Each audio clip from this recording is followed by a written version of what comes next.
Chapter 276, Frog Tribe Settles Down, Malachite 3. Oh, let me see. Jiang Xuan walked over to the table and, under the tense gaze of the wanderer, picked up the beautiful green stone. He took one look and couldn't take his eyes off it. Wow, this is malachite. Jiang Xuan was taken aback, turning the stone over and over to examine it several times, his emotions somewhat excited. That's right, this is indeed malachite. In his previous life, Jiang Xuan had bought a relatively large malachite pendant and had specially learned quite a bit about malachite. The color of malachite resembles the green spots on peacock feathers, hence its name malachite. The identification of malachite is relatively easy due to its distinctive color and pattern, making it hard to mistake. In the world of Jiang Xuan's previous life, malachite was mostly sold as a gemstone with ornamental value. But Jiang Xuan's excitement wasn't because of this. In fact, malachite is quite brittle and not suitable for making stone tools. It can only be used as a decoration. In primitive tribes, stones that can be used to make stone tools are considered good stones, while those only useful as decorations are not valued highly. Jiang Xuan's excitement was because malachite is actually a type of copper ore often found alongside other copper ores. This means that if they can find the original location of this malachite, there's a high probability of finding other copper ore as well. Jiang Xuan had long wished to produce copper artifacts, but had yet to discover copper ore again. The current situation was like searching high and low only to find it effortlessly. The choice to smelt copper instead of iron was due to its much lower melting point and smelting requirements. For example, copper's melting point is around 1,000 degrees Celsius, while iron's melting point is above 1,500 degrees Celsius, far exceeding copper. The difficulty of manufacturing copper artifacts is also much easier than iron tools. The conditions within the tribe were too rudimentary, forcing Jiang Xuan to first tackle simple, manageable projects before considering more complex, difficult endeavors. Jiang Xuan grabbed the wanderer, excitedly asking, "Where did you find this?" "Let go of me. I don't want beast meat. This stone is a gift to you." The wanderer was shocked and shouted while struggling, clearly thinking Jiang Xuan wanted to seize the stone. Jiang Xuan realized his excitement had led to a misunderstanding. But if he let go of the wanderer now, he would surely run away. Helplessly, Jiang Xuan forcibly held him and said, "Shut up and listen to me." The wanderer struggled a few times but couldn't break free, resigning himself despondently. "Rest assured, our vine tribe values integrity the most. We would never steal your belongings in the trading area. I simply want to tell you, if you can lead us to find more of such stones, I'll not only give you plenty of beast meat, but also let you join the vine tribe directly, so you won't have to be a wanderer again." Jiang Xuan's words finally moved the wanderer. Becoming a member of the vine tribe was a great temptation for a wanderer, for once he joined, he wouldn't have to live a life of uncertainty any longer.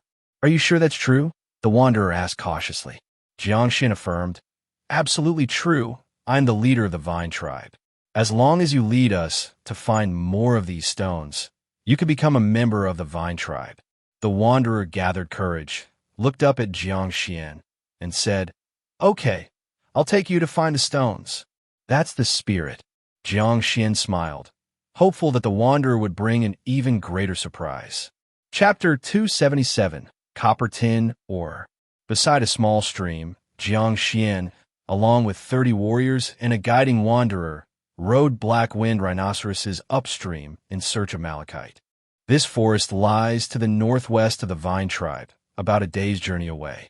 Due to sparse vegetation, the tribal warriors' hunting routes do not pass through here. "Are you sure it's here?" Jiang Xuan couldn't help but ask after half a day's trek. The wanderer, sitting on another black-winged rhinoceros with a vine tribe warrior, heard Jiang Xuan's question and replied, "It's definitely here. I wouldn't remember it wrong." "All right, then. Let's keep moving forward to the place where you collected the stones."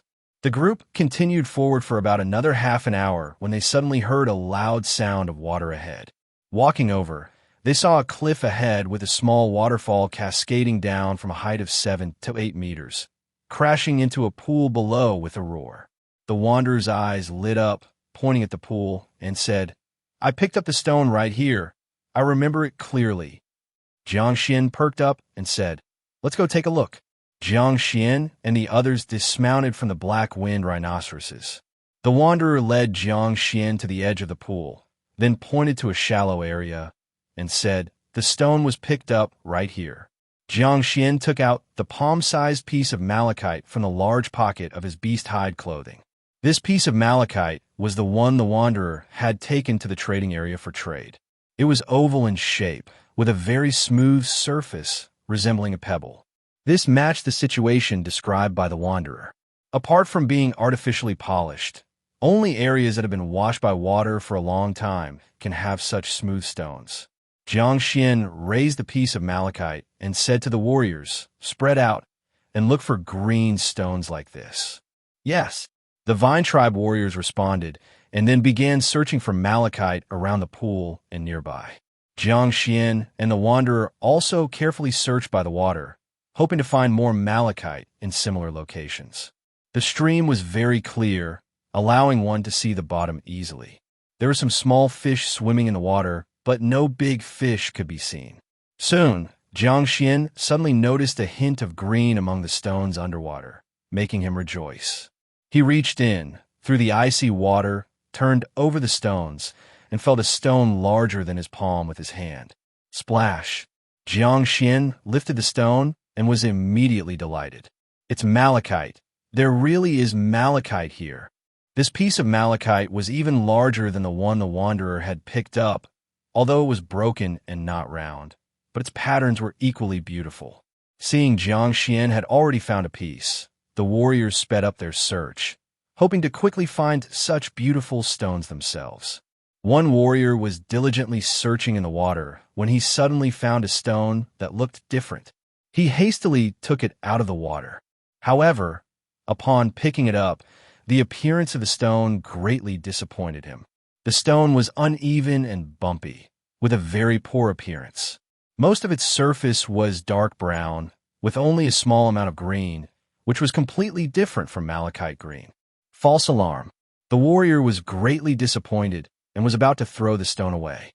Just then, Jiang Xuan happened to see the unsightly stone, and his attention was drawn. "Wait!" The warrior was about to throw the stone when he saw the leader swiftly approaching. So he paused his action and looked at him in confusion.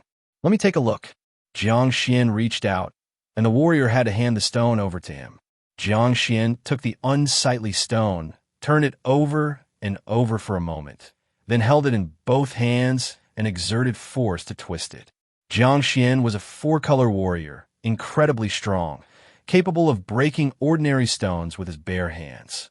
However, this unsightly stone did not make the crisp sound of stone breaking. Instead, it bent, revealing a metallic luster of purple-red under its cracked surface. "Natural copper. This is natural copper." Jiang Xuan became excited, his face showing a look of pleasant surprise, even more so than when he saw the malachite. The biggest difference between copper and iron is that in nature, relatively pure copper can be found, known as native copper, which can be forged into tools without smelting. However, pure iron does not exist in nature. Iron must first be smelted, then forged into iron tools. This is why Jiang Xuan was so excited. He had never personally tried smelting copper and was somewhat unsure if he could succeed. However, if enough natural copper could be found, it could be directly forged into various copper artifacts. Of course, pure copper tools, despite being quite malleable, are too soft and can only be forged into items like copper bowls and pots, but not weapons. The warrior who had picked up the natural copper and almost discarded it was at a loss, seeing Jiang Xuan's ecstatic expression. He cautiously asked, "Leader, is this stone also a treasure?" "Of course, it's a treasure. In my eyes, it's even more valuable than these 2 pieces of malachite." The warrior awkwardly replied, "I almost threw the treasure away like a worthless stone." Jiang Xuan laughed and said, "It's okay. You didn't recognize natural copper. It's normal to mistake it for a worthless stone. Keep searching." Chapter 278. Copper Tin or 2. Good. The warrior bowed his head and began searching again, even more diligently than before. Jiang Xuan shouted to the other warriors, "If you come across any strange stones, pick them up and pile them on the shore." "Yes." The warriors responded with a shout, and then continued their search. After a while, another warrior found a piece of malachite and raised it excitedly. Another warrior discovered a blue stone, which Jiang Xuan felt resembled blue copper ore, but he couldn't be certain because he had only seen pictures of blue copper ore in his previous life and had never seen it in reality. In the following half-day, various people found malachite, natural copper, and stones that appeared to be blue copper ore again. Based on these ores, Jiang Xuan concluded that there must be a copper mine here, because these malachite, natural copper, and suspected blue copper or stones could not possibly appear here out of nowhere.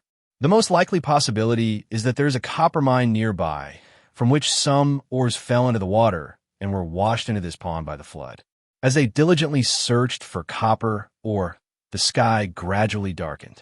Jiang Xuan had to first give up the search and set up a temporary shelter with the warriors to spend the night. With 30 black-winged rhinoceroses around, plus the lit bonfire, they were relatively safe overnight in the wild. Many of the Vine Tribe warriors had eaten luminous mushrooms and had certain night vision abilities. As the sky darkened, various animals in the forest came out. The warriors hunted several wild beasts and some large insects nearby as dinner. That night, Jiang Xuan remained in an excited state. He guarded that pile of stones, feeling as if he was guarding the future of the Vine Tribe. Metal tools are extremely important. Without them, many tasks cannot be undertaken at all. With metal tools, the Vine Tribe will enter a phase of rapid development, leaving the currently similar strength tribes far behind. That night, the warriors took turns to keep watch. This area was relatively desolate, with few large beasts, and the night was relatively calm. Early the next morning, Jiang Xuan led the warriors to continue searching around the pond, hoping to find the exact location of the copper mine. Only by finding the copper mine can they smelt copper on a large scale and make copper artifacts. Relying on the few pieces of malachite and natural copper they found is far from enough. However, the copper mine was buried underground, and they couldn't determine where the collected ores had been washed from, making it difficult to find the mine's location. Jiang Xuan and the warriors searched near the pond for a long time, then climbed the nearby hill to the top of the waterfall, following the creek upstream, and searching for a good while, but still found nothing. Jiang Xuan realized that this method wasn't working, as they were short-handed and had only brought 2 digging tools, which made the operation inefficient. "Let's go back and find more people." Jiang Xuan made a quick decision, and after half a day's search, he returned to the Vine Tribe with the warriors. Back in the Vine Tribe, Jiang Xuan first stored the copper where they had found safely, and then went to the planning team to find a dozen warriors skilled in digging. He also brought over 100 warriors from Hunting Team 1, mounted on their steeds, to return to the place where the copper ore was discovered. This time, the wanderer didn't need to follow them anymore. Jiang Xuan fulfilled his promise and allowed him to join the Vine Tribe, becoming one of its outer members. There had been multiple occasions where wanderers joined the Vine Tribe due to their contributions, which made the surrounding wanderers quite envious. Many wanderers started thinking about finding an opportunity to make a significant contribution like those before them, join the Vine Tribe, and escape the wandering lifestyle. Meanwhile, Jiang Xuan, along with warriors from Hunting Team 1 and the planning team, returned to the place where the copper ore was found. This time, they brought plenty of digging tools and increased the manpower several-fold.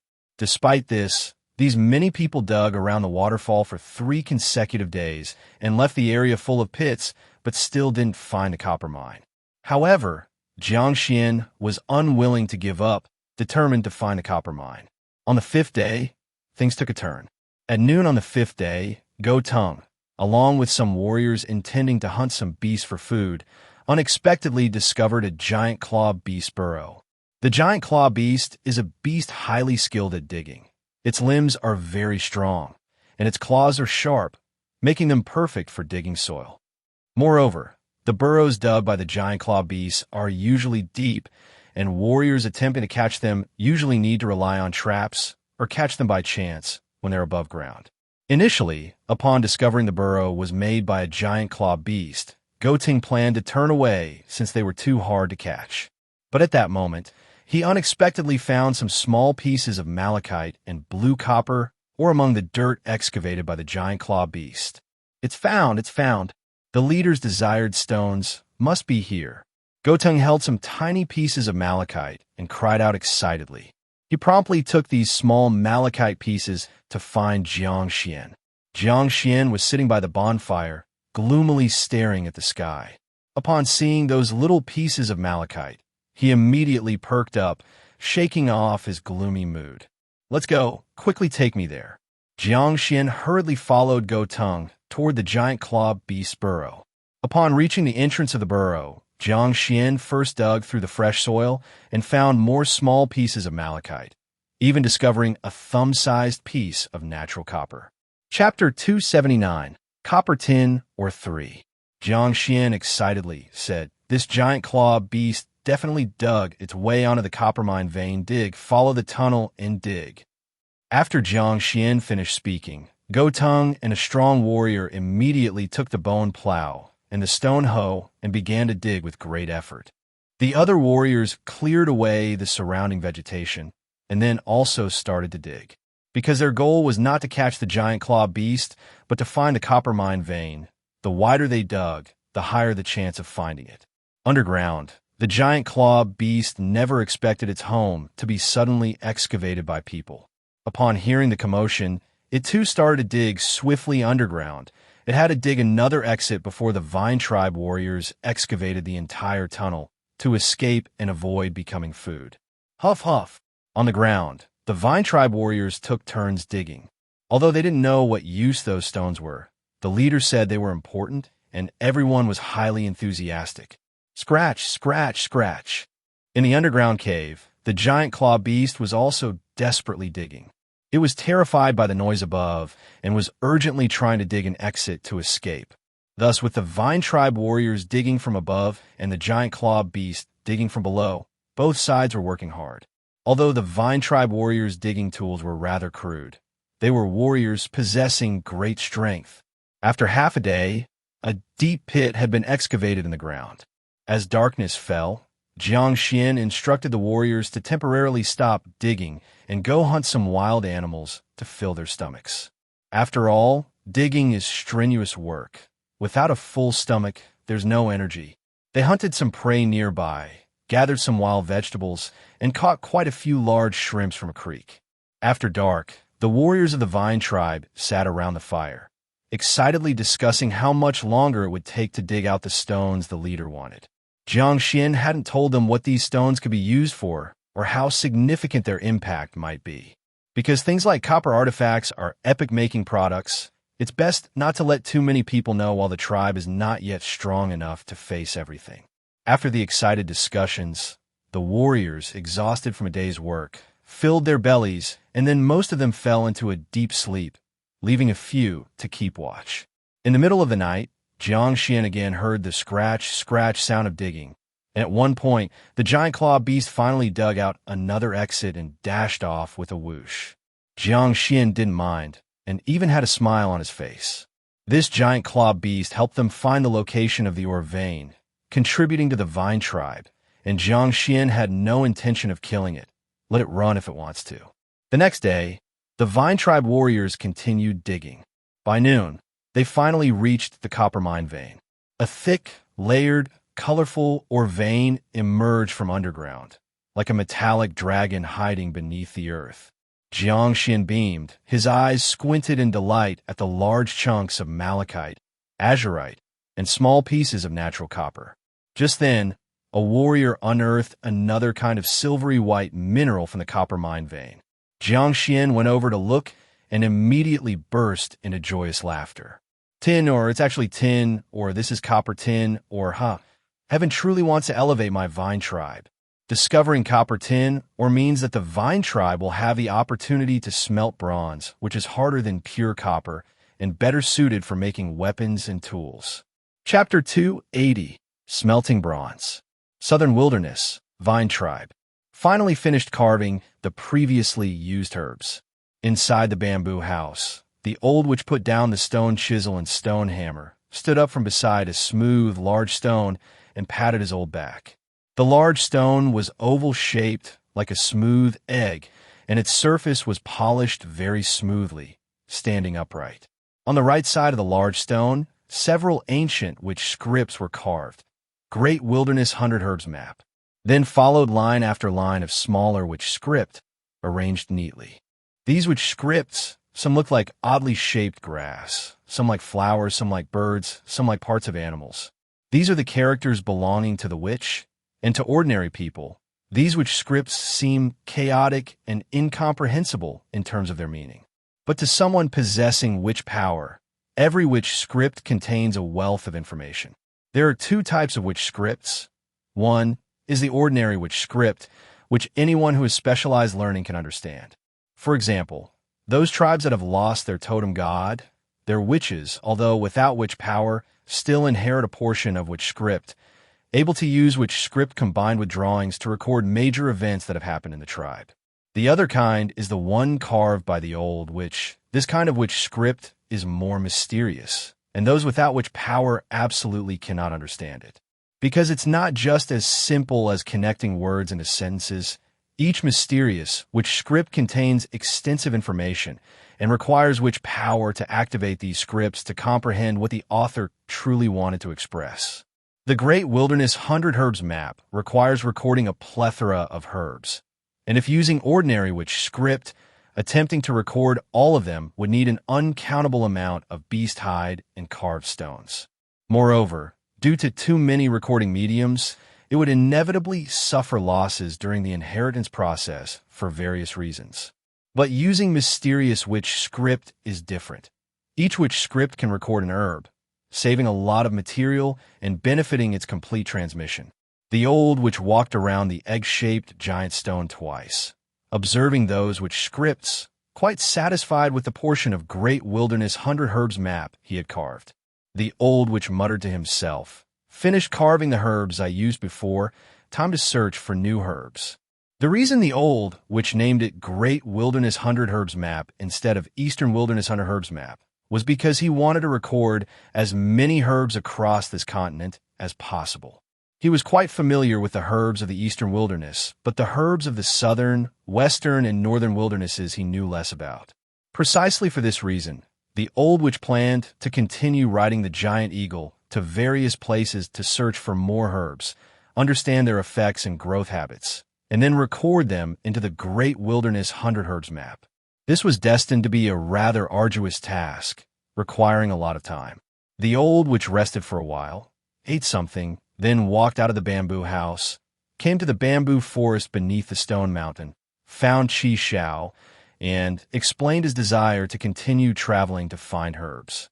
Qi Xiao couldn't help but say, "Old witch, why not stay here? I'll have the Vine Tribe warriors pay attention to various herbs when they go out and bring them back to you." The old witch knew Qi Xiao was worried about his safety, and a smile appeared on his aged face. "I may be old, but I'm not too old to walk. I want to ride the giant eagle to more places and find more herbs. I want to personally see each herb, where it grows, its effects, and then document them. The Great Wilderness 100 Herbs Map is my lifelong pursuit, and I hope to personally complete it."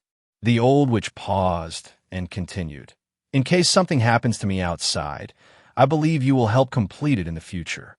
Qi Xiao nodded and said, "Old witch, rest assured, I will do my best." The old witch nodded with a smile. He believed Qi Xiao was a trustworthy person and also a gifted witch. Even if he died outside, Qi Xiao could complete the Great Wilderness 100 Herbs Map.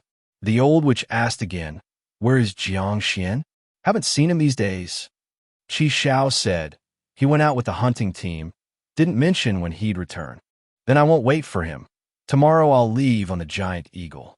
If everything goes well and I find enough new herbs, I'll come back." After the old witch finished speaking, he left Qi Xiao's courtyard to prepare for this journey. The next day, the old witch packed his luggage, closed the bamboo house door, and then left the Vine Tribe on the giant eagle. Scree! The giant eagle circled and ascended into the sky, then flew toward the distance, gradually disappearing. In the bamboo forest courtyard, Qixiao looked in the direction the giant eagle flew away, silently praying for the old witch's safe return. On the desolate mountain northwest of the Vine tribe, Jiang Xuan led the hunting team and mined for 2 consecutive days, extracting a large amount of copper ore and tin Oregon. That's enough. Cover the vein first. Jiang Xuan felt the mined ores were already sufficient, and extracting more would affect the warrior's speed, so he ordered to backfill some of the soil. The purpose of backfilling the soil was to cover the vein, lest someone else excavates it. After all, even if other tribes didn't understand metal smelting, stones like malachite were beautiful, and tribal people still liked them. Seeing them might lead to their excavation.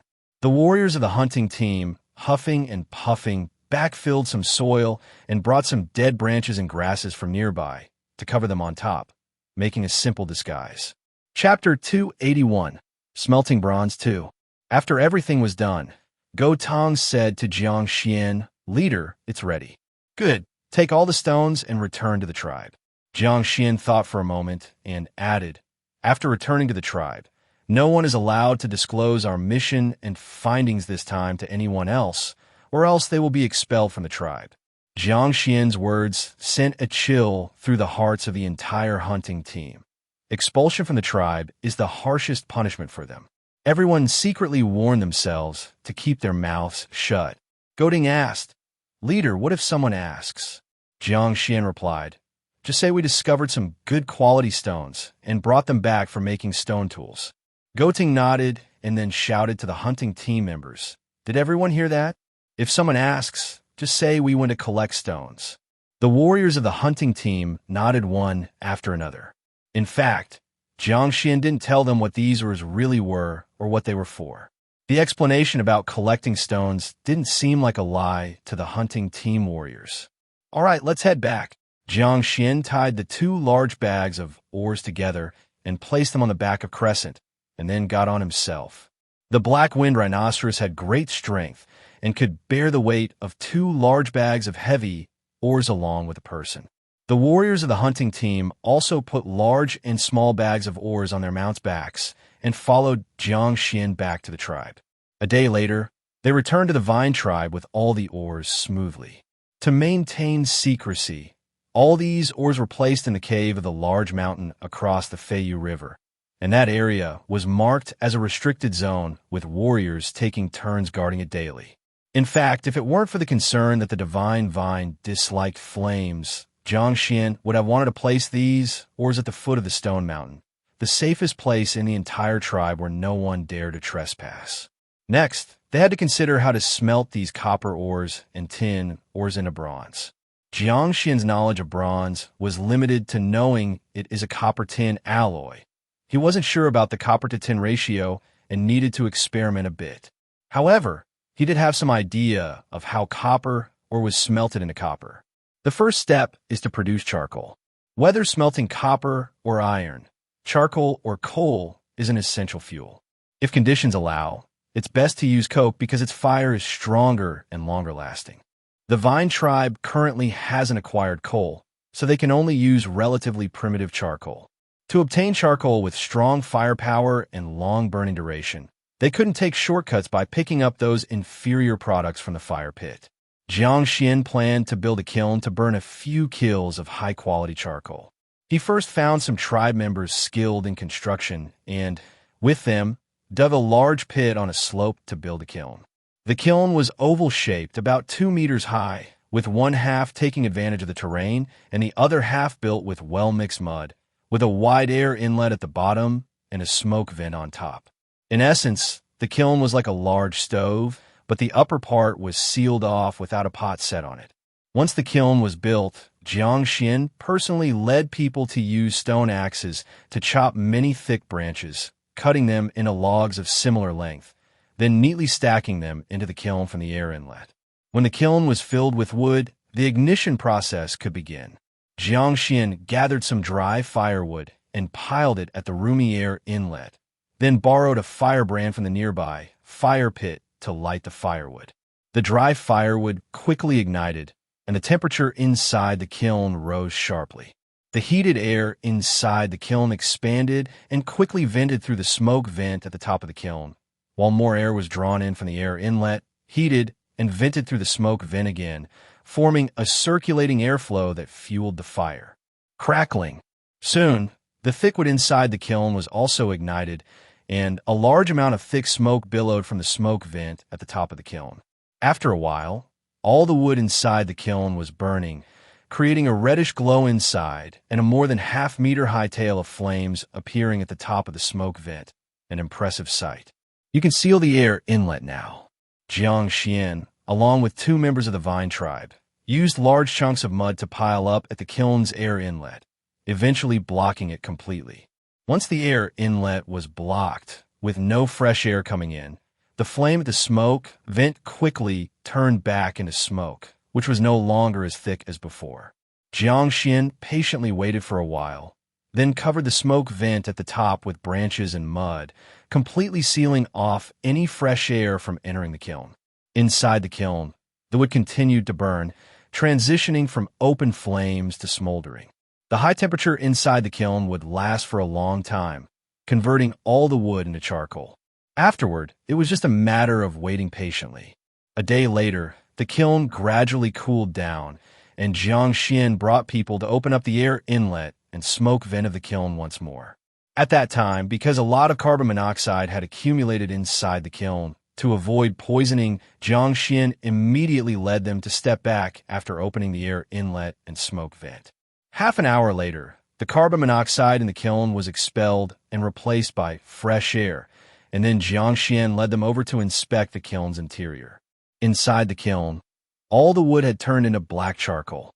Jiang Xuan picked up a thicker piece of charcoal and gently snapped it, breaking it easily, indicating that all the charcoal had been thoroughly carbonized. Chapter 282, Smelting Bronze 3. Ding, ding, ding. Jiang Xuan knocked a few times with 2 pieces of charcoal. The sound was very crisp. Jiang Xuan nodded with satisfaction and said, "Not bad. All good charcoals."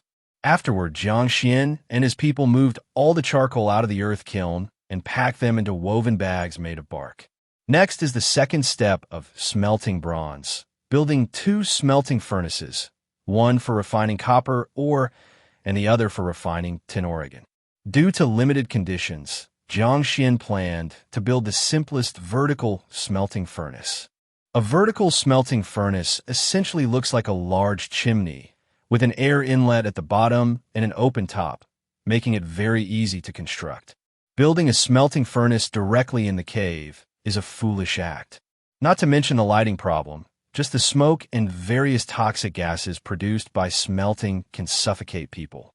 Therefore, Jiang Xuan directed people to build 2 tall wooden houses next to the cave, then constructed the smelting furnaces inside the wooden houses. This way, even if someone flew over on a flying mount, they would only see smoke coming out, unable to see what was happening inside. Smoke from a house is all too common in primitive tribes. Which tribal fire pit doesn't burn day and night? Jiang Xuan first dug a trench over half a meter long inside the wooden house to act as the air inlet for the smelting furnace. Then, using prepared clay, he began constructing the vertical smelting furnace over the trench, assisted by 2 tribe members skilled in construction and loyal. Time flew by, and half a day later, there were 2 vertical smelting furnaces over a meter high inside the wooden house. The newly constructed smelting furnaces needed a drying period, which allowed Jiang Xuan time to make some clay molds. Clay molds are ceramic models used for casting bronze artifacts. After copper and tin melt into high-temperature liquid bronze, the liquid bronze is poured into the ceramic model. Once the bronze cools, breaking the mold unveils a specific shape of a bronze artifact. The Vine tribe has wax and experience in making pottery, so Jiang Xuan intended to use the lost wax method to create the clay molds. He first took 2 pieces of insect wax and soaked them in hot water. Insect wax has a low melting point and quickly softened after being placed in hot water. Jiang Xuan seized the moment to take the insect wax, molding them like clay figures, quickly shaping them into a hammer with a handle. When the insect wax cooled and solidified, Jiang Xuan had a solid insect wax hammer. Next, he carved the vine tribe's totem pattern onto the side of the insect wax hammer with a small stone knife, and trimmed the edges of the hammer to make it look more appealing. Then he gradually wrapped the insect wax hammer with clay blocks, kneaded from prepared clay. To facilitate placement, the clay turned into a conical object with the top being the end of the hammer handle. After setting the clay to air dry, it became quite hard. Jiang Xuan placed the conical clay mold into the fire pit to bake, and as the temperature rose, the insect wax inside melted quickly. Finally, he poured out the melted insect wax, and thus a clay mold for a bronze hammer was made. Subsequently, Jiang Xuan used the same method to create clay molds for a bronze axe head, a bronze knife, and a bronze saw. After making these clay molds, the smelting furnaces were almost dry, and the work of smelting bronze officially began. Chapter 283. The First Bronze Hammer. On the day of the bronze smelting, Qi Xiao also came along, together with Go Tung, Shi Qiu, Nanxing, and 2 warriors responsible for assisting, to witness the birth of the Vine Tribe's bronze artifacts. Clatter, clatter. Jiang Xuan poured half a bag of charcoal broken into pieces into the smelting furnace, then laid a layer of crushed malachite and azurite. In this way, a layer of copper or a layer of charcoal slowly stacked until the entire smelting furnace was filled. Subsequently, he followed suit, filling another smelting furnace with charcoal and tin Oregon. After completing all this, Jiang Xuan rubbed his hands excitedly and said, "All right, light it up." Jiang Xuan placed some dry wood at the air intake of the smelting furnace and lit it with a torch. Once the dry wood caught fire, it easily ignited the charcoal at the bottom of the smelting furnace, burning increasingly vigorously. The 2 warriors each took a fan made of palm leaves, responsible for fanning the air intake. Whoosh, whoosh, whoosh. The continuous wind quickly ignited all the charcoal in the entire smelting furnace, with flickering flames appearing above the furnace. Nanxing curiously looked at the furnace amidst rolling heat waves and asked Jiang Xuan, "Leader, can these broken stones really be melted into metal?" The others also looked at Jiang Xuan, clearly finding this notion too incredible. In their limited knowledge, they had never heard that shattered stones could stick together to make large tools. This contradicted their common sense. For instance, when polishing stone tools, a slight mishap would break the fine stone, resulting in only a defective piece. Jiang Xuan smiled and said, "Won't you know after it's done burning?" The crowd had no choice but to wait patiently, checking the smelting furnace from time to time, only seeing the white light of the flames. As time dragged on, Qi Xiao, Go Tung, and others went about their tasks. Time passed rapidly. With the 2 warriors diligently fanning, the charcoal in both smelting furnaces burned less and less, and the ores completely melted. By noon, the charcoal had turned into a pile of white ash, and the ores in the furnace condensed into a large red-hot mass, still emitting high heat. By evening, Qi Xiao and others received a notice to return to the wooden hut. Jiang Xuan widened the fire outlet at the bottom of the 2 smelting furnaces, then scooped out a large lump of copper and a large lump of tin. "Leader, is this the metal?" Nanxing was utterly shocked, unable to associate the 2 large, irregular, dirty lumps on the ground with the metal Jiang Xuan said could be used to create sharp weapons and tools. Go Tung, Shi Qiu, and the 2 warriors who had been fanning all day also didn't think the stuff seemed valuable. Only Qi Xiao remained calm, knowing Jiang Xuan would provide a reasonable explanation. Jiang Xuan poked at the copper-like slag and said, "These 2 lumps are indeed metals, but they're currently stuck with carbon ash and dirt, making them look ugly. Once I clean them up and re-smelt them to remove the excess impurities, you'll see solid, beautiful metal." Jiang Xuan instructed the 2 warriors to fetch several jars of water with large pottery jars, then proceeded to chip off some of the ash and dirt on the surface of the copper and tin, washing them clean with water. Afterward, he took out a stone axe made of superior stone. With tin being relatively soft, the stone axe made of superior stone easily chopped it into pieces. Jiang Xuan chopped the tin lump into 7 or 8 pieces and placed them into a large 2-handled pottery jar. Then, he took the pottery jar with the tin pieces to another hut. This hut also had a smelting furnace, but with a wider diameter capable of easily holding the 2-handled pottery jar. Jiang Xuan once again poured a large amount of charcoal into the smelting furnace, placed the 2-handled pottery jar on the charcoal, and lit it up. The 2 warriors crouched beside the smelting furnace's air inlet, fanning the air forcefully with their fans. Qi Xiao and others watched Jiang Xuan's actions intently, eager to see if these previously ugly metals could surprise them. Soon, all the charcoal in the smelting furnace was burning, and the temperature rose sharply. Even the bottom of the pottery jar began to glow red. The tin inside the pottery jar started to slowly melt into tin water. Once all the tin in the pottery jar had melted, Jiang Xuan took out a clay mold with many rectangular grooves. Then he hooked the 2 handles of the pottery jar with 2 hooked wooden sticks, quickly lifted it up, placed it on the ground, and tilted the jar to let the tin water flow into the grooves of the clay mold. After filling 3 rectangular grooves, only a small amount of tin water and some impurities remained in the pottery jar. Just be patient for a while and let it cool down. After waiting half a day, everyone was hungry, so food was brought in by the warriors, and they ate to the side first.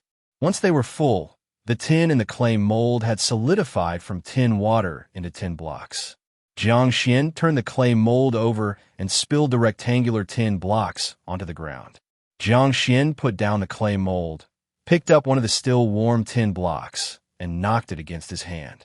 Ding, ding, ding. The tin collided, making a crisp metallic sound. Come, take a look, everyone. This is one type of metal tin. Chapter 284. The First Bronze Hammer 2. Jiang Xuan handed a piece of tin to Qi Xiao, another piece to Go Tung, and a piece to Nanxing. The tin, silver-white in color, had become very beautiful after being smelted and refined to remove impurities, shimmering in the firelight. This is metal. Nanxing turned over the tin, marveling at the unique allure of the metal, dispelling the doubts in his heart. The others were equally stunned because this object initially looked like crushed stones, later became a big dirty mass, but now had a smooth surface and a silver-white metallic sheen, looking very beautiful. The 2 warriors responsible for fanning the fire were even more excited, as they had participated in the metal refining process and witnessed its transformation firsthand. For them, it was a source of pride. Qi Xiao showed great interest in this magical change, eager to understand what was happening. As a witch, her thirst for knowledge was intense. However, Jiang Xuan couldn't clearly explain it to her, as he himself understood the phenomenon, but not the underlying reasons. Gotung held a tin piece and asked, "Leader, you mentioned earlier that metal can be made into sharp weapons and tools. This tin, can it be made into a spearhead?" Jiang Xuan shook his head and said, "No, because tin is too soft." Look, Jiang Xuan picked up a tin piece, and with a little strength, the rectangular tin piece immediately bent. Gotung felt a bit disappointed and pointed to the uneven lump of copper on the ground. "Can this be made into a spearhead?" "No, copper is a bit harder than tin, but still too soft for weapons, even softer than ordinary stones." The group felt a sudden loss, as copper couldn't make weapons, and tin couldn't either. What was the point of expending so much effort to refine them? Seeing the disappointed expressions on everyone's faces, Jiang Xuan decided not to keep them in suspense. Pure copper and pure tin are relatively soft, indeed not suitable for making weapons. However, merging them together creates bronze with high hardness. Bronze can be made into weapons and various tools, much sharper and sturdier than the stone tools we use now.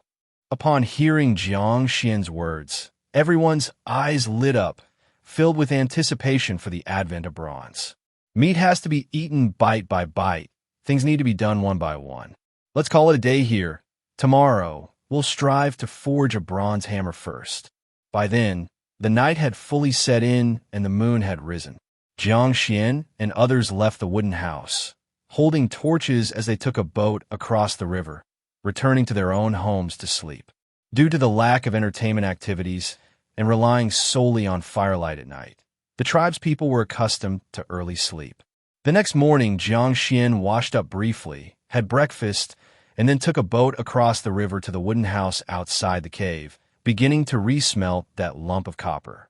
He similarly broke the lump of copper into smaller pieces, placed them in another pottery jar, and put them into the furnace for resmelting.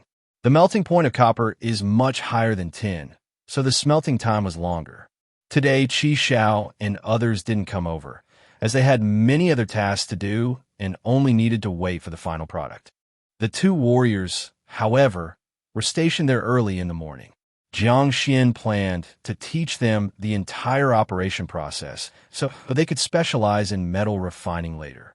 After all, as the leader, he had many responsibilities and couldn't work here daily. A few hours later, the pottery jar was turned red hot, and the copper inside had all turned into molten copper. Jiang Xuan, as before, used a hooked wooden stick to lift the pottery jar. However, due to the high temperature, the hooked end of the stick caught fire as soon as it was inserted into the jar's handle. No, if this breaks when lifted, the molten copper will spill everywhere. Jiang Xuan had to cut two fresh, sturdy, forked branches, then lift the pottery jar out of the furnace. Sizzle, sizzle, sizzle. The fresh branches smoked white, their moisture rapidly evaporating. Jiang Xuan knew the fresh branches wouldn't last long, so he had to move quickly. Otherwise, once the branches burned through, the molten copper would spill. He quickly placed the pottery jar on the ground, then poured the molten copper into the grooved pottery mold. While pouring, Jiang Xuan noticed that the molten copper solidified quickly once out of the furnace. Pouring it felt like pouring jelly, not like pouring water. Fortunately, the molten copper still poured smoothly into the mold. When a molten copper had cooled, Jiang Xuan obtained 3 thick, rectangular, purple-red copper bars. Next comes the most important step. Extracting copper and tin from ores is only the first step. Merging them together to form bronze is crucial. However, Jiang Xuan faced a critical issue. He didn't know the copper-tin ratio needed for bronze. This kind of knowledge is only known by people who have worked or studied in related fields. Copper-tin alloy. Copper comes first. Surely copper takes a larger proportion while tin a smaller one. Jiang Xuan pondered for a while, finally finding a new double-handled pottery jar, placing 2 pieces of copper and 1 piece of tin inside, planning to attempt crafting a tool to see the result. Chapter 285. The First Bronze Hammer 3. The flames in the smelting furnace rose again. With the efforts of the two warriors, the tin blocks in the pottery jar melted first, and after a long time, the copper blocks gradually melted as well. Jiang Xuan learned from the previous lesson where the temperature in the smelting furnace was too high, making it difficult to extract the pottery jar and causing the copper water to solidify quickly after being extracted. He directly chiseled open part of the smelting furnace and placed the mold for making the bronze hammer next to the furnace. This way, by just lifting one side of the pottery jar, the bronze liquid could flow out smoothly. In order to ensure the mold accurately received the bronze liquid, he propped up the mold so that it was slightly lower than the angle of the tipped pottery jar. Then, using a thick, fresh branch with a hook, he lifted one side handle of the pottery jar, tilted it, and aimed it at the inlet of the bronze hammer mold. Sizzle. Jiang Xuan carefully controlled the pottery jar, allowing the bronze liquid to slowly flow into the mold until it was filled completely. Once the mold was full, even the fresh branch couldn't withstand it and was burned directly. Jiang Xuan pulled it out and put it in water. Next, we must patiently wait for it to cool. With an excited heart, Jiang Xuan watched over the bronze hammer mold, observing the bronze liquid quickly solidify and slowly cool down. By evening, Qi Xiao and the others gathered in the wooden house again. Jiang Xuan, tense, looked at the mold, which was almost completely cooled, picked up a stone, and smashed it directly. Crack! As the mold was gradually smashed to pieces, a golden bronze hammer slowly emerged, dazzling and bright. Indeed, a bronze artifact is actually a bright gold color when freshly cast. It's only after many years that bronze artifacts turn a bluish-gray due to rusting. The first bronze artifact of the vine tribe is finally born. Jiang Xuan picked up the bronze hammer, examined it repeatedly, then excitedly raised it over his head. Everyone in the room stared at the golden bronze hammer, and when they saw the totem pattern of the vine tribe on its side, they cheered one after another. "Leader, can I have a look?" Qi Xiao couldn't help but ask. "Of course." Jiang Xuan handed the bronze hammer to Qi Xiao. The bronze hammer felt heavy in his hand, and since it hadn't been polished yet, some parts of the surface were somewhat rough. Even so, Qi Xiao felt extremely pleasantly surprised because the hammer and the handle of this bronze hammer were integrated, unlike the stone hammer, whose wooden handle often fell off. The totem pattern on the bronze hammer also delighted Qi Xiao, as it was so beautiful, which I want to see it too. Nanxing also came over, and Qi Xiao handed the bronze hammer to him. Nanxing swung it twice and was eager to see the effect of this golden hammer. He asked Jiang Xuan, "Leader, since it's a hammer, can I smash something with it?" "Go ahead. A hammer that can't smash things isn't a good hammer." Jiang Xuan glanced around the room and then picked up a piece of flat stone. "Let's smash this." "All right." Nanxing didn't hesitate. He lifted the hammer and tried smashing the stone twice. After checking the point of contact between the bronze hammer and the stone, he found it undamaged and was relieved. Crack! With one strike, the stone shattered into pieces, and the bronze hammer remained intact. "This is great, truly great." Nanxing was overjoyed. This bronze hammer was far better than the best stone hammer he had ever used. Everyone else also took turns trying out, all highly satisfied with the hardness and beautiful color of the bronze hammer. After everyone had a turn, Jiang Xuan spoke seriously. "Everyone remember, bronze is the greatest secret of our vine tribe. It must not be disclosed, not even to those around you. Understand?" "Understood." Everyone nodded in agreement. They were not foolish. If such a good thing as bronze were leaked, it might attract the plundering of many tribes, which would be troublesome. Chapter 286, Copper-Tin Ratio.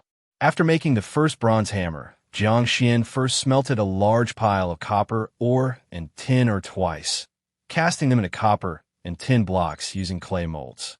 Then he first cast a bronze short knife about 30 centimeters long and ground the blade very thin on a stone. However, when he tested the bronze short knife, a serious problem arose. The edge was too soft, and after 2 chops on a tree, the edge was directly rolled. How could this be? Jiang Xuan, holding the bronze short knife, scratched his head, feeling that something must have gone wrong somewhere. The bronze hammer he made before worked perfectly, so why did the same bronze liquid fail when forming a bronze knife? Jiang Xuan knew clearly that bronze could indeed be made into weapons, because he had seen a replica bronze knife in his previous life, which was quite sharp. Could it be that bronze also needs to be quenched like iron? Jiang Xuan frowned and thought for a long time, deciding to give it a try. He first placed the bronze short knife in the furnace, heated it until it was red hot, and then used a wooden stick to clamp the knife and immerse half of the blade in cold water. Hiss. The water surface that came into contact with the bronze short knife instantly boiled, releasing a large amount of steam. Then Jiang Xuan placed the knife on the ground to let it cool down slowly. Let's try again. Once the bronze short knife had cooled, Jiang Xuan picked up a thumb-thick branch, placed it on the ground, and slashed at it with the bronze short knife, intending to cut it. Thunk! The bronze short knife struck the branch, and while it did break, it was not a clean break, but rather due to Jiang Xuan's force being too great for the branch to withstand, making the break uneven. Jiang Xuan looked at the bronze short knife and found that it had rolled its blade edge again. It seems that quenching doesn't work for bronze. Feeling a bit defeated, Jiang Xuan sat next to the smelting furnace, looking at the bronze short knife and the bronze hammer beside him, pondering what the critical issue might be. The 2 warriors stood by as well, but since they were completely unfamiliar with this new material of bronze, they didn't dare to speak randomly and could only look longingly at their leader, hoping he would come up with a solution. Jiang Xuan sat for a while, then looked toward the copper and tin blocks that had been smelted on the other side of the house when an idea suddenly flashed in his mind. Could it be a problem with the copper-tin ratio? He went over, picked up a piece of copper and a piece of tin, knocked them together, and noticed that the hardness of copper was somewhat higher, causing a small dent in the tin block, while the copper block was relatively unchanged. Let's try increasing the copper ratio. Jiang Xuan immediately got to work, starting to smell the second bronze short knife. This time, he used 3 units of copper and 1 unit of tin. By evening, the second bronze short knife was cast.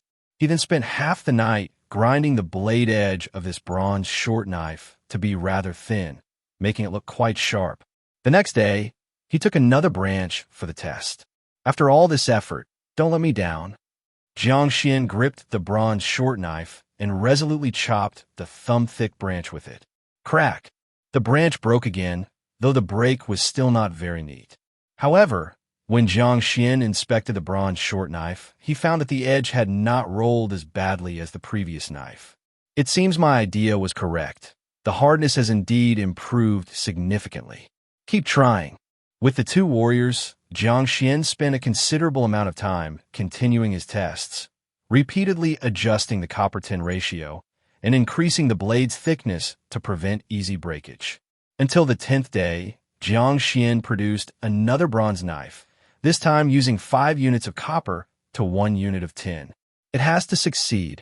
Jiang Xuan gripped the bronze knife, took a deep breath, and decisively chopped at the branch. Snap! This time, the branch was cleanly cut, and the cut was extremely neat. Jiang Xuan again examined the edge of the bronze knife and saw that it had not rolled or shattered and remained intact. Great, it finally succeeded. Jiang Xuan gripped the bronze knife, overwhelmed with excitement. It finally succeeded. The leader is amazing. The 2 warriors were very pleased, glad that all the hard work over the days hadn't been for nothing. I'll head back for a moment, while you continue refining here. Yes, leader. Jiang Xuan wrapped the bronze short knife in beast hide and left the forging workshop, crossing the river by boat back to his house.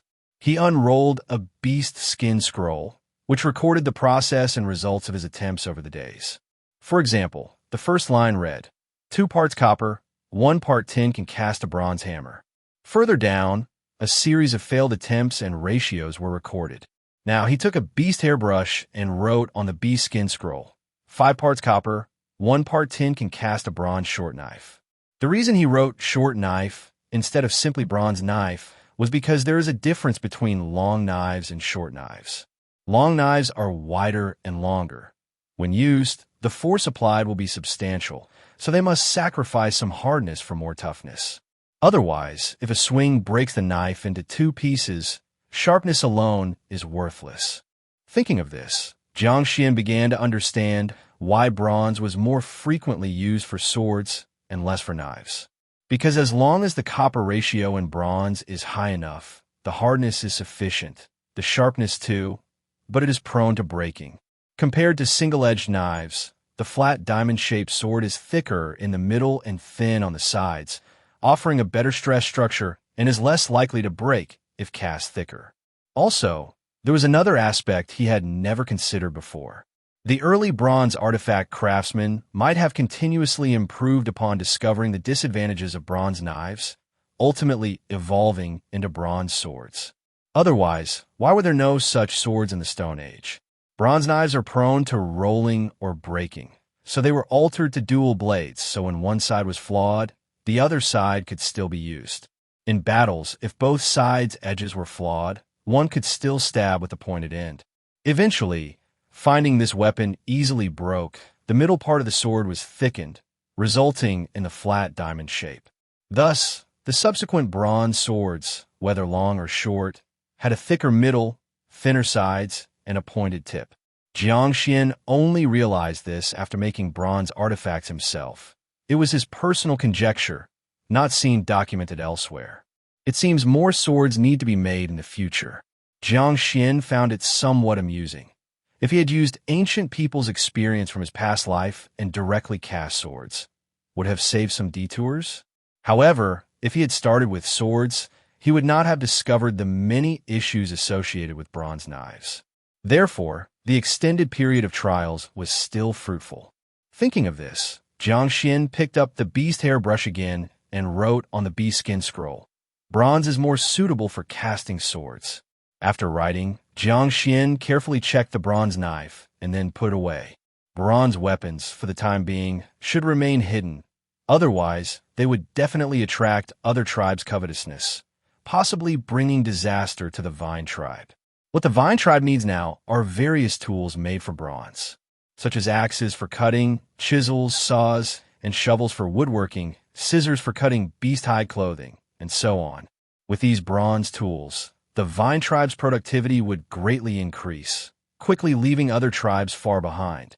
First, make a pair of scissors. Definitely need to make a pair. Jiang Xuan felt the importance of scissors as he touched his long hair and the stubble starting to grow on his lips. Cutting hair with a stone knife was really painful. Shaving was unthinkable. Many in the Vine tribe, when their hair or beards grew too long, would grab them in a fist and burn them with fire, being incredibly brave. After acquiring scissors, they could conveniently cut hair and beards. Once the ink on the bee skin scroll had dried, Jiang Xuan rolled it up and stored it properly. He also placed the bronze short knife in his room, not taking it outside. Then, in a cheerful mood, he planned to wander around the Vine tribe. For so long, he had been focused on smelting bronze, having not attended to other tribal affairs for quite some time. Chapter 287, Shipyard. By the Feiyu River, Jiang Xuan was leading several warriors in building new ships. They were still using the ancient method, first covering one side of the massive wood with wet clay, then burning the uncovered part. After each burn, they would chisel it once with a stone axe, gradually forming the hull this way. It was highly inefficient, and the ship size was limited by the size of the original log. When Jiang Xuan walked over, he saw them laboriously tending to the fire. "Building new ships again? Greetings, Chief." Upon hearing Jiang Xuan's voice, the warriors stood up to greet him. Jiang Xuan also lifted his head and said to Jiang Xuan, "Chief, our tribe has grown, and we often need to move things across the river. The old ships are not enough, so I want to build a few more new ones." Jiang Xuan nodded. "That is indeed an issue. You all continue with your work. Don't mind me. I'm just observing." "Yes." The warriors saw that the wood was nearly burned through, so they carried it aside, flipped it over, and began chiseling the charcoal with small stone axes. Jiang Xuan watched for a while, thinking, building ships like this is too slow, and the burning is uneven, resulting in ships that are thick in some places, thin in others, not strong enough, and not large enough. The Vine tribe has now forged bronze and explored how the ratio of copper to tin affects the hardness and toughness of bronze, allowing the creation of excellent tools. Saws, chisels, planes, and even bronze nails could all be manufactured. Given that, why not use more advanced shipbuilding methods to make better, larger ships? Jiang Xuan stood by the river, watching the warriors of the fishing team busily working, pondering these questions. After standing there for a while, he made a decision. "Jiang Xuan, come with me for a moment. I have something to discuss with you." Hearing Jiang Xuan's words, Jiang Xuan quickly got up and followed Jiang Xuan to a deserted part of the riverbank. "Chief." Jiang Xuan was quite anxious inside, not knowing why Jiang Xuan called him, thinking he might have done something wrong to upset Jiang Xuan. Jiang Xuan glanced at Jiang Xuan. Seeing his cautious expression, he found it amusing yet vaguely uncomfortable. The tribe was growing larger, the population was increasing, and their strength was rising too, but the warm camaraderie he used to feel with the tribesmen had faded. Everyone now showed him great respect. Even Jiang Xuan and the others behaved more formally around him than before. He sometimes wondered if this was a good thing or a bad thing. Jiang Xuan shook his head, putting those thoughts aside for the moment. "Don't be nervous. I called you here to discuss something. I'd like to hear your opinion." "Chief, feel free to instruct me." Jiang Xuan sat on a large river stone and said to Jiang Xuan, "I plan to build a shipyard in the tribe." "A shipyard?" Jiang Xuan was a bit confused. He understood shipbuilding, but not what a yard meant. "Sit down." Jiang Xuan patted a nearby large river stone. Jiang Xuan hesitated for a moment, then sat down. "A shipyard is a place dedicated to making ships, not the small ones like we have now, but big ships, very big ships. Chief, how big are these big ships? Jiang Xuan thought for a moment. They are 10 times, even dozens or hundreds of times bigger than the ships we make now. Jing Jie listened to Jiang Xuan's words, but couldn't quite imagine how those ships looked or how big they really were. Chief, for ships that big, how big must the trees be to build them? In Jing Jie's mind, the size of a ship depended on the size of the tree. Jiang Xuan laughed. You don't need very large trees. Ordinary trees can be joined together to make large ships. For example, our bamboo rafts are made by connecting individual bamboo stalks, right? Jing Jie tried to imagine it, then said to Jiang Xuan, Chief, you mean we tie large trees together with vines to make big ships? Jiang Xuan shook his head. If you tie large trees together, that's a log raft, similar to a bamboo raft, but it's not a ship. The large ships we want to build must be watertight. Let me draw it for you. Jiang Xuan randomly picked up a twig and slowly drew the shape of a large sailboat on the sand of the riverbank. Look, this is the big ship we aim to build. It looks like this. These are sails that harness the wind, and below, the ship's hold is particularly large to store a lot of goods. At the front and back, there are anchors to secure the ship in place. Jiang Xuan pointed to the drawing in the sand and explained the structure of the large sailboat to Jing Jie. Jing Jie still couldn't fully imagine what a real large sailboat looked like, but at least he had a vague impression in his mind. Of course, such a large ship cannot be built by our vine tribe right now, but that doesn't matter. We can start with small sailboats and gradually accumulate experience. Once we have the first batch of real ships, whether you fish along the river or transport people and goods across it, everything will be much more convenient than before. After listening to Jiang Xuan, Jing Jie hesitated for a while and asked, Chief, how can we build such large ships? Chapter 288, Shipyard 2. Jiang Xuan laughed and said, Such a big ship, relying on burning wood and those stone axes, definitely won't work. We need new tools, better and more convenient than stone axes. Where can we find new tools? Jing Jie felt like his brain was not enough. Don't worry, our tribe will soon produce a batch of new tools. We'll use them at the shipyard first, which will definitely be an eye-opener for you. However, these new tools are a tribal secret and must not be known to too many people. Therefore, you need to select a few warriors in your fishing team who have the most shipbuilding experience and the tightest lips. I will pick some people from other places to be responsible for shipbuilding. Jing Jie hurriedly nodded and said, Okay, leader, I'll go pick people now. Jiang Xuan hurriedly stopped him, saying, No rush, no rush.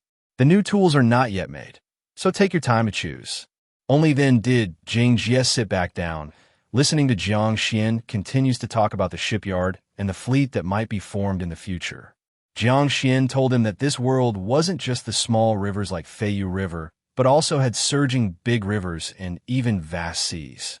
If the Vine tribe could form a huge fleet, they could follow these waters to very distant places, obtain vast resources, and aid the tribe's development. Jing Jie listened to Jiang Xuan's descriptions and felt a surge of excitement. The seed of longing for voyage quietly took root in his heart. Jiang Xuan went back into the smelting workshop and started making various shipbuilding tools.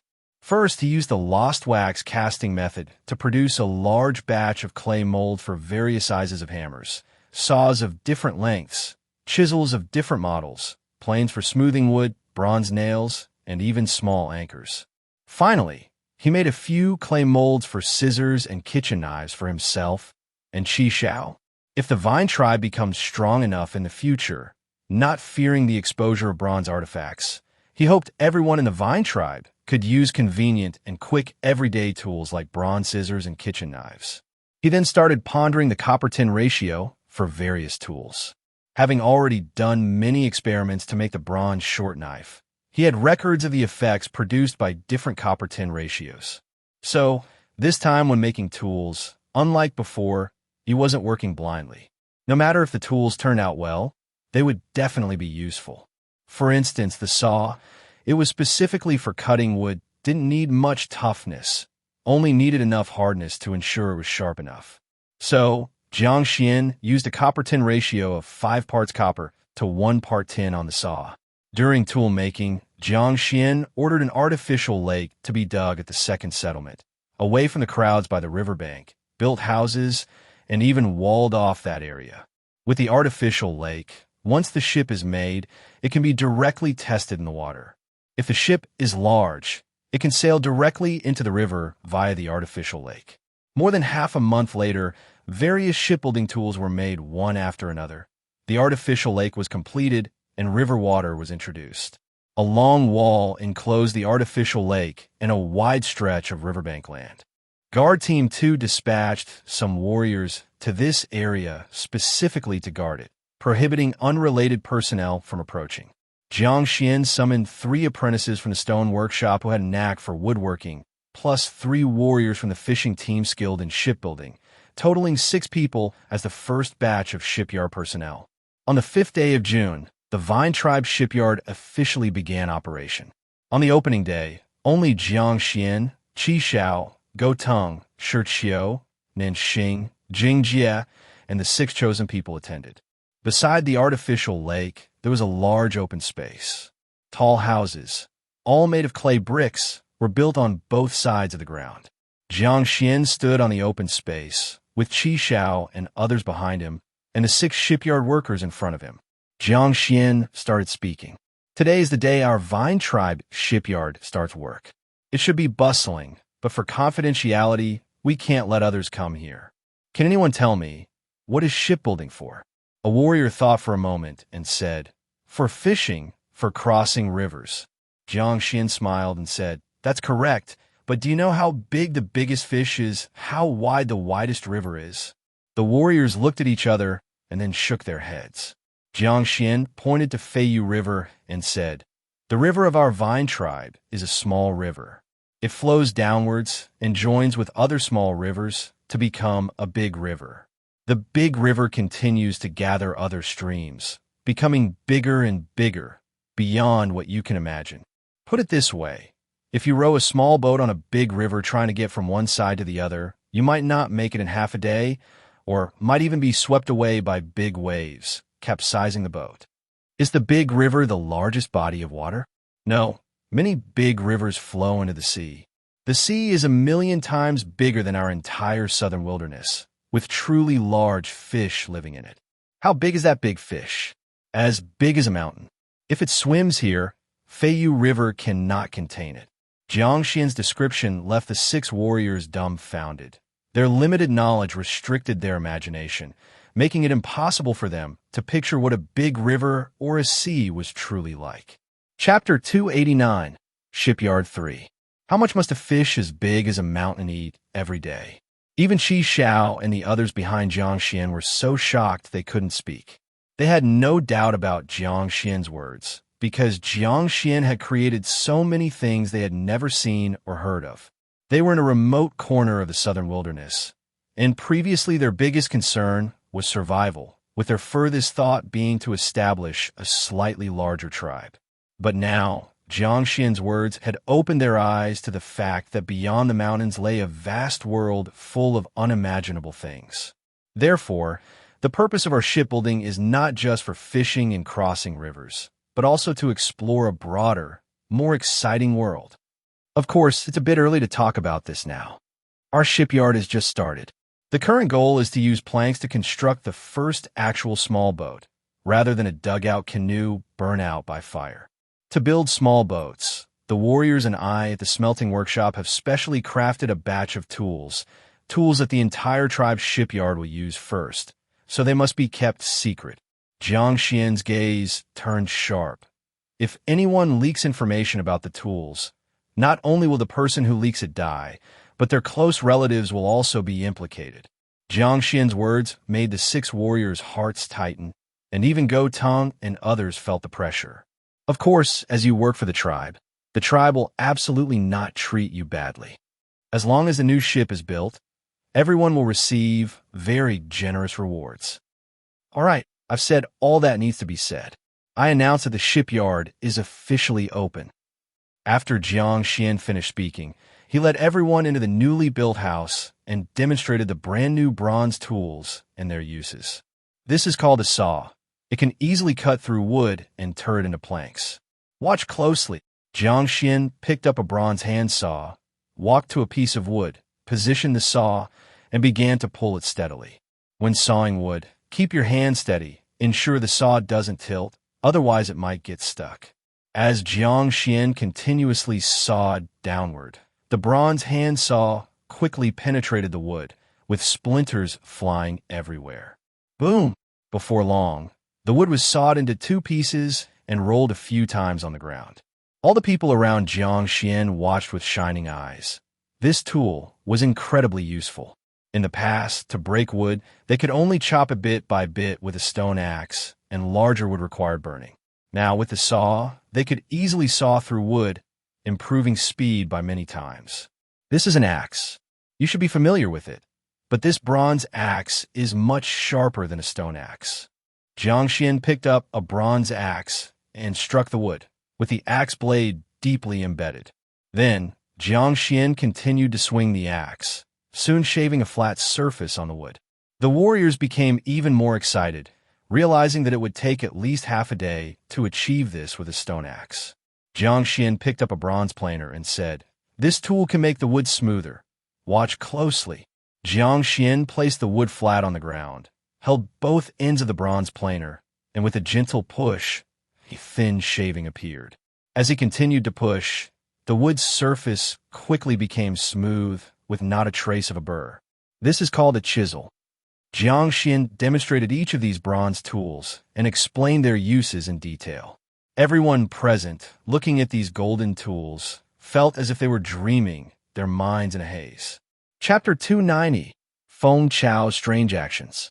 The shipyard quickly started operations, with 6 warriors becoming shipyard workers, diligently learning to use all kinds of new bronze tools and attempting to build the first wooden ship. Perhaps, before long, the Vine tribe will possess a fleet of real ships, aiding in its growth and prosperity. By the river, Jiang Xuan and Qi Xiao did not head back immediately. They were taking a stroll along the riverbank. Jiang Xuan said, "Sister, I'm planning to move the clothing workshop, the stone workshop, and the pottery workshop all over here." "Why?" "Because we have bronze now. Using bronze tools, these workshops can produce a lot more things. But bronze is something we can't reveal for now. It can only be used within the tribe. After the trade zone opens, it will be crowded over there, and using bronze tools would easily get noticed. Once the workshops are moved here, with the Feiyu River as a natural barrier, it will be much safer. The tribe members working there will also live here, making it harder for secrets to leak." Qi Xiao nodded and said, "That's indeed a good idea. Let's move them over." "All right, I'll arrange for people to build more houses here and then relocate the various workshops." After the two finished talking, they said no more, walking slowly and enjoying this rare moment of leisure. As the tribe has gradually grown stronger, things have also become more numerous and complicated. As the most important people in the Vine tribe, Jiang Xuan and Qi Xiao are almost always busy, rarely having any free time. The next day, Jiang Xuan arranged for a group of people to build new houses at the secondary residence. These houses were located near the shipyard, which might evolve into an industrial area in the future. To the west of the Vine tribe, atop the mountains, groves of wax trees are already lush and dense with leaves. However, most of these leaves are incomplete, with chubby white waxworms clinging to them, eating heartily. In the spring of this year, the Vine tribe transplanted another batch of wax tree saplings, and after the waxworms laid eggs in the rock sheep tribe, they brought some waxworms back here. My Dong, along with several tribal warriors, was specifically responsible for tending to these wax trees and waxworms. My Dong cleared away the new weeds growing under a wax tree, then caught a chubby waxworm from the tree, observing it carefully in his palm. The waxworms have already shed once, and it won't be long before they start producing wax. This is great. My Dong carefully placed that waxworm back on the tree, a satisfied smile spreading across his dark face. He loved the wax trees, loved the waxworms even more, and especially enjoyed collecting piles of insect wax. He had an extraordinary talent for planting wax trees and raising waxworms. It was precisely because Jiang Xuan recognized his talent that he entrusted him with the management of these wax tree forests. Caw, caw, caw. Suddenly, a bird's call echoed from afar. Damn birds, coming to eat the waxworms again. Angry, my dong ran towards that direction, and the few warriors also grabbed their bows and arrows to shoot the birds. Ever since they placed waxworms on the wax trees, a flock of birds had started coming, and after trying the waxworms once, they became unstoppable, coming almost every day. To deal with these birds, my dong and those warriors tried every possible way, setting bird traps, throwing stones to chase them away, shooting with bows and arrows. Every method initially worked well, reducing some of the bird threat, but the surviving birds became increasingly clever and difficult to deal with. My dong had no choice but to continue matching wits with them to protect the majority of the waxworms. In the vine tribe, at the trade zone, Feng Chao was trading some beast bones at a grain and oil shop for food. Feng Chao, why are you exchanging so much food? Isn't the food provided by the tribe enough? After estimating the value of the beast bones, Dong Kuei handed a bag of food to Feng Chao, feeling a bit curious about her behavior. Ever since the trade zone opened, both external tribespeople and Vine tribe members could bring things here to trade. To ensure that tribe members had goods for trading, Jiang Xuan stipulated that, except for during spring plowing, autumn harvesting, wars, and other emergencies, all tribe members could take a day off for every 10 days of work. During this day off, you could go hunting, fishing, herb picking, or finding stones, etc. All the items you found could be taken to the trade zone to exchange for what you wanted. This not only made business in the trade zone booming, but also allowed hard-working tribe members to live better than the lazy ones, greatly stimulating the tribe members' enthusiasm for work.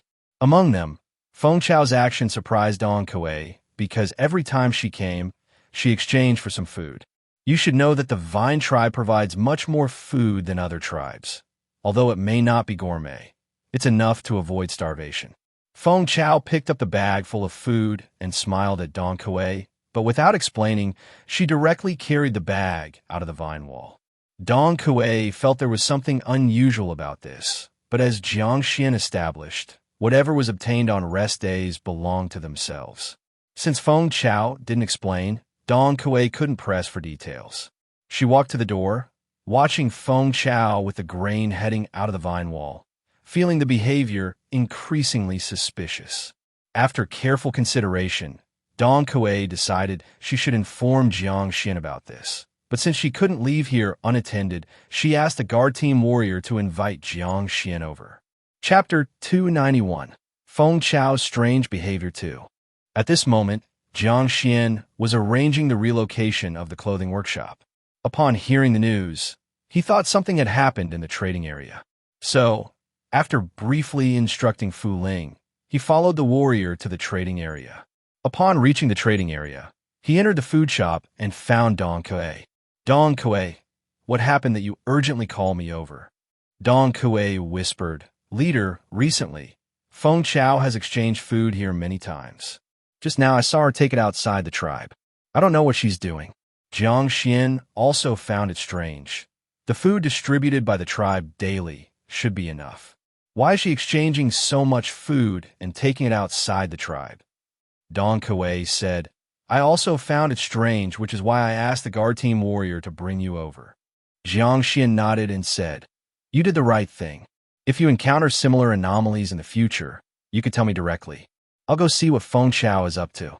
Jiang Xuan left the trading area and went to the vine wall, looking for the gate-guarding warrior. Have you seen Feng Chao? Yes, she just went out carrying a bag.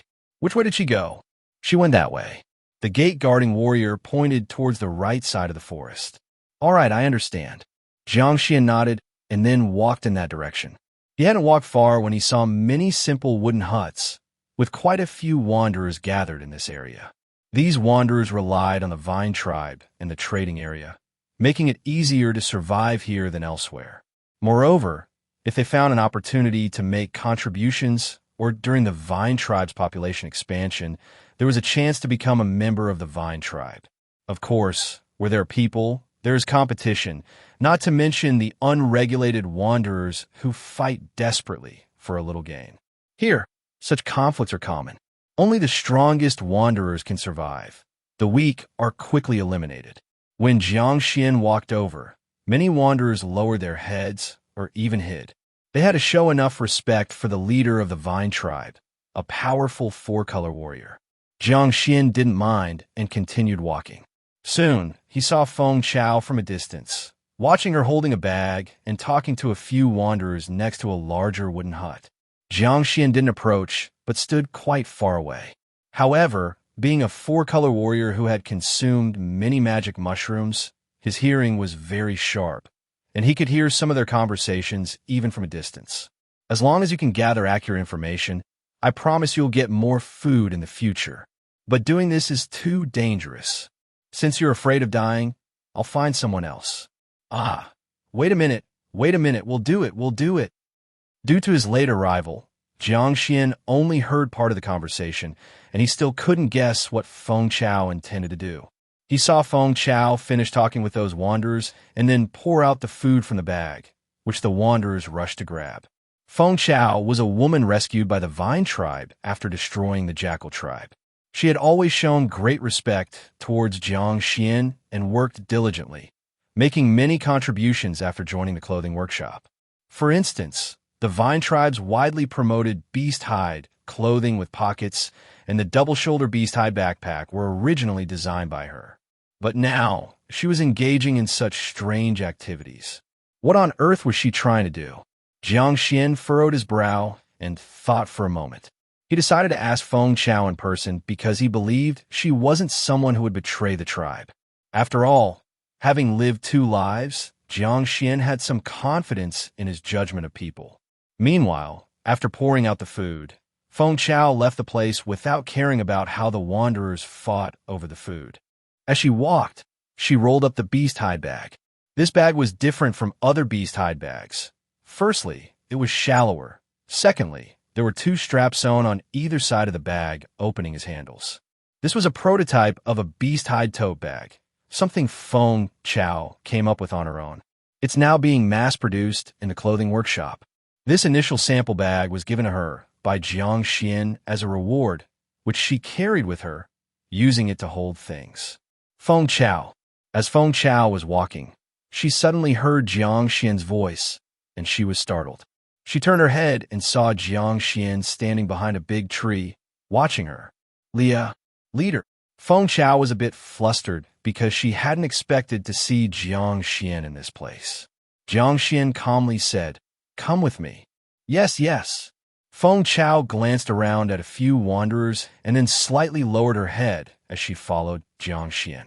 Jiang Xuan walked slowly ahead, bringing her to a place where there were no wanderers and stood under a big tree. Feng Chao lowered her head, standing in front of him, clutching her beast hide bag with a slight sense of unease. "Don't be nervous. There's no one else here, just the 2 of us." Feng Chao nodded like a pecking chick, but didn't dare speak. Jiang Xuan looked at her and said, "Can you tell me what you were doing with those wanderers? I saw you distributing food to them just now." Jiang Xuan had already overheard some of their conversation, and if Feng Chao lied, he would be able to tell quickly. "Leader, I... Chapter 292. Feng Chao's Strange Behavior 3.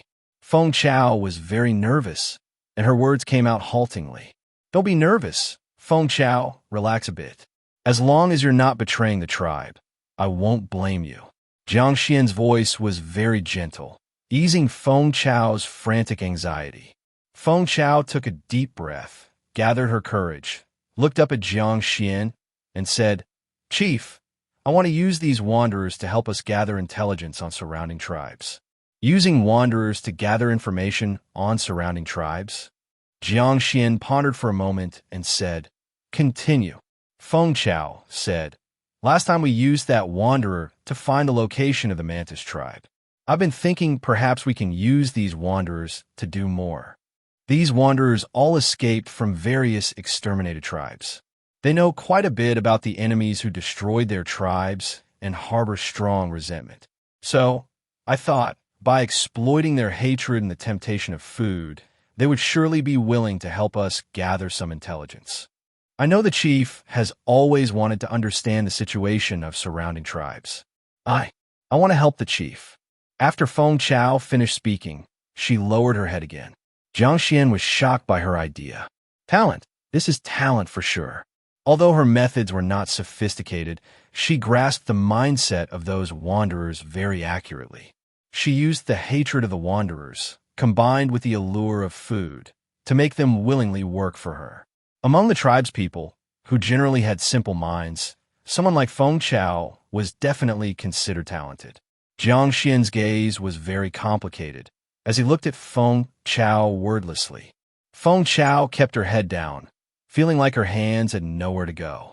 After a long time, she finally gathered the courage, raised her head, and asked, Chief, did I do something wrong? You did do something wrong. Then what about in the future? Jiang Xuan interrupted her. Your mistake is in using your own resources to exchange for food for this endeavor. Feng Chao looked at Jiang Xuan in astonishment. Her mouth opened, but she didn't know what to say. In the future, don't make such foolish mistakes again. If it's for the tribe, it's up to the tribe to provide the food, including other resources. Without knowing why, Feng Chao suddenly felt very touched. Her eyes turned red, but she didn't cry. Jiang Xuan continued, Let me ask you, do you prefer to keep working in the clothing workshop, or do you want to do something else like recruiting wanderers and gathering information on other tribes? Feng Chao was silent for a moment, then resolutely said, Chief, I want to help the tribe gather intelligence. Don't rush to answer me. Jiang Xuan walked forward and signaled Feng Chao to follow, and she quietly walked behind him. Working in the clothing workshop with your talent, you could definitely turn it into a bigger clothing factory in the future. And most importantly, it's very safe there. You can live a stable life. But doing this kind of work, recruiting wanderers and gathering external intelligence, is extremely dangerous. You could be discovered by other tribes or betrayed at any time, risking your life. Honestly, I don't really want you to do such a dangerous task. Feng Chao said firmly, Chief, without you, without the Vine tribe, I would have been dead long ago. I'm not afraid of danger. Jiang Xuan stopped, turned around, and looked at Feng Chao. Have you really decided? Once you take this path, there's no turning back. Even people within the tribe might misunderstand you in the future. I hope you consider it carefully. Then, Chief, will you trust me? I will. Feng Chao suddenly smiled, blooming like a small roadside flower. As long as the chief always trusts me, that's enough. Jiang Xuan's heart trembled. At this moment, it felt like something pricked him. Chapter 293. The Ambition-Inflated Fierce Bird Tribe. Jiang Xuan brought Feng Chao back to the Vine tribe and led her to Qi Shao's house. Subsequently, he gathered Go Tung, Shi Qiu, and Nan Xing, but did not summon the other leaders. In the house, Feng Chao stood by the fire pit, her head slightly lowered, somewhat nervous. Jiang Xuan first explained Feng Chao's method of using food to bribe wanderers, letting everyone understand the situation clearly. Then, he solemnly said, Intelligence is very important to a tribe. If we can grasp the various conditions and movements of hostile tribes, we can take the initiative and seize the advantage. Therefore, I have decided to form a brand new team named Thorny Vine, specifically responsible for gathering intelligence for the tribe. The leader of Thorny Vine will be Feng Chao. Because Thorny Vine's missions are quite special, we cannot announce this publicly. Other than the 5 of us, no one else should know. So, Feng Chao, I'm afraid you will have to endure this for now. After saying this, Jiang Xuan looked at Feng Chao with apologetic eyes. To be a leader in the tribe is usually a matter of great honor. But now she must conceal her position and cannot openly have the same status as other leaders, which is truly unfair to her. Feng Chao shook her head and said, Leader, I am not wronged. Jiang Xuan added, Feng Chao, the members of Thorny Vine will be selected by you. Whether they are ordinary tribespeople or warriors in the tribe, or tribespeople from outside, as long as you choose them, and they are willing to join, they could be included in Thorny Vine. The work of gathering intelligence has always been clandestine, and various methods will inevitably be used. So Jiang Xuan gave Feng Chao the authority to choose her people. Go Tung, Shi Qiu, Nanxing. As long as it does not harm the tribe's interests, you may provide Thorny Vine with some convenience if necessary. Yes, leader. The three agreed one after another. All right, Feng Chao, all I can give you for now is this much. What Thorny Vine can develop into depends entirely on you. If you encounter any difficulties in the future, perhaps needing food or other supplies, come directly to me. Thank you, leader. After the brief meeting concluded, Go Tung and the others left, and Feng Chao went off confidently to assemble Thorny Vine. In the room, only Jiang Xuan and Qi Shao remained. After a moment of silence, Qi Shao said, letting Feng Chao randomly select people from within and outside the tribe, isn't that a bit rash? Jiang Xuan looked up and said, Sister, are you worried about loyalty issues? Qi Shao nodded slightly. Thorny Vine is different from any other team we currently have. It is engaged in the work of intelligence gathering, which is very important and complex, requiring the use of all available resources or people. Jiang Xuan patiently explained, just like Feng Chao bribing those wanderers are indeed weak, but they have a special advantage in intelligence gathering that our tribe members do not possess. Therefore, I let Feng Chao choose her people and even gave her some power to use benefits to entice outsiders to work for us. After listening, Qi Shao sighed softly after a while and said, Xian, sometimes I find it increasingly difficult to understand you. Jiang Xuan said, Sister, trust me, whatever I do, it is surely for the good of the tribe. Qi Shao nodded, throwing away the messy thoughts in her mind. Southern Wilderness, Mountain Turtle Tribe. Ga ga ga. A flock of fierce birds ran past from the distant forest, and the leader of the Mountain Turtle Tribe, Shan Jia, sat on the back of a giant turtle, full of worry. Leader, the fierce bird tribe is becoming more and more excessive. We're almost losing all our hunting grounds. If it continues like this, we might all starve to death. Beside the giant turtle, a warrior complained to Shan Jia.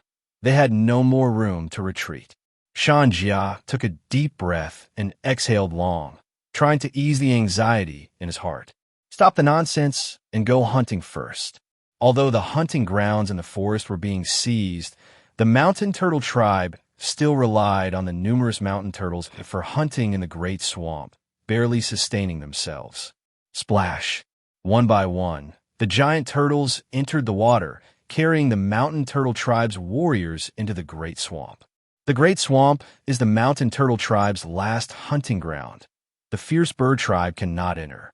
However, by relying on the great swamp, the mountain turtle tribe can only barely fill their stomachs. Living like before is out of the question. Moreover, nearly all of the nearby small tribes have been wiped out by the fierce bird tribe. Except for the vine tribe, there are no other tribes to trade with, making their days extremely difficult. On June 10th, the fierce bird tribe attempted to enter the mushroom forest once more. They started from the outskirts, using tools such as arrows, spears, and stone knives, destroying one giant mushroom after another, preventing those with offensive capabilities from attacking them. Ga ga ga. A large group of fierce birds ran along the outskirts of the mushroom forest. When they found a giant mushroom without offensive capabilities, they rushed forward and pecked it apart. Kill those useless, poisonous mushrooms, and pick all the other mushrooms for me. The witch of the fierce bird tribe, a man in his 30s, with various feathers stuck in his hair and wearing clothes made of feathers, rode on a fierce bird, responsible for directing operations outside. This spring, they discovered this mushroom forest and intended to claim it for themselves. Chapter 294. The ambition-inflated fierce bird tribe 2. However, the mushroom forest is not so easy to venture into. Once the warriors of the fierce bird tribe entered, they were attacked by all kinds of mushrooms and soon met their demise. Yet the fierce bird tribe did not give up, especially when they found out there were a lot of magic mushrooms inside. They became even more frantic. Now they planned to use the most tedious method, clearing their way in step by step from the outskirts. As for whether this action would bring disaster to the mushroom forest, they simply did not care. Not far from the mushroom forest, in the woods, dozens from the mountain turtle tribe happened to witness this scene. They were burning with rage, wishing they could rush out and fight the fierce bird tribe. Go, quickly tell the witch and the leader. The hunting captain was relatively calm. He restrained his anger, quietly left with the warriors, and quickly headed back to the tribe. After returning to the tribe, they immediately sought out the witch and the leader to tell them about the fierce bird tribe destroying the mushroom forest. Damn fierce bird tribe. They'll destroy the mushroom forest. Upon hearing the news, Xuan roared angrily. He immediately went to find the witch of the mountain turtle tribe to discuss countermeasures. Witch, we can't endure this anymore. The hunting ground was taken, the mushroom forest is being destroyed, and we can't trade. Soon, even if they don't attack us, we won't be able to survive. The witch of the mountain turtle tribe sat by the fire pit, looking grim, but didn't speak immediately, seemingly weighing the pros and cons. Witch, Xuan called out again, eager for the witch to make a decision or at least express an attitude. After a long while, the witch lifted her head. Although her face was full of wrinkles, her eyes were sharp and penetrating. Leader, we only have two paths now. Which two? First, like the beaver tribe, migrate to another place to avoid the fierce bird tribe. No. Then wouldn't our mushroom forest be handed over to the fierce bird tribe? Xuan shook his head. The mountain turtle tribe thrived because of the mushroom forest and the magic mushrooms. Without the mushroom forest, life would be very difficult if they migrated elsewhere. The witch seemed to have predicted Xuan's response. Her expression remained calm. The second path is to ally with the vine tribe and other surrounding tribes that haven't been destroyed to attack the fierce bird tribe and eliminate them. Upon stating this, the witch's expression finally changed. Her eyes turned exceedingly sharp. Eliminate the fierce bird tribe? The witch's words left Xuan stunned. After all, the fierce bird tribe was a formidable medium-sized tribe. Could several small tribes really eliminate a medium-sized tribe? Honestly, Xuan had no confidence at all. The boldest thought he had was merely to drive the fierce bird tribe away. After hesitating for a long time, Xuan asked, "Witch, can this really be done?" The witch of the mountain turtle tribe said unhurriedly, "The turtle god says the guardian god of the vine tribe is not weaker than the fierce bird of the fierce bird tribe." Well, what? Xuan was thoroughly shocked. He assumed the vine tribe was strong, but he never expected them to be this strong. If their totem god was indeed that powerful, wouldn't it mean they were equivalent to a slightly weaker medium-sized tribe? But from the two previous joint battles, the warriors of the vine tribe weren't that many, nor were they particularly strong. What was going on? Witch, did the turtle god really say this? The witch of the mountain turtle tribe looked up at Xuan. Of course. Even after receiving a confirmed answer, Xuan still felt it was incredible. The witch continued, "The guardian god of the vine tribe is indeed strong, but we don't know much about the situation of the vine tribe. Here's what. Take dozens of warriors immediately and go to the vine tribe, find out about their situation, and then decide whether to ally with them to attack the fierce bird tribe." "All right, I'll go gather people right away." "Wait." Xuan turned back, confused, and asked, "Witch, any other instructions?" The witch of the mountain turtle tribe slowly took out an ancient turtle shell, saying, "Let me perform a divination to see if your trip will be smooth." Xuan sat back down, watching the witch with slight tension. The witch held the turtle shell in her hand, stretched it over the fire pit, then closed her eyes and began chanting the ancient divination spell. Xuan Ali, whoosh, whoosh, whoosh. As the divination spell sounded, the flames in the fire pit burst upward and engulfed the turtle shell.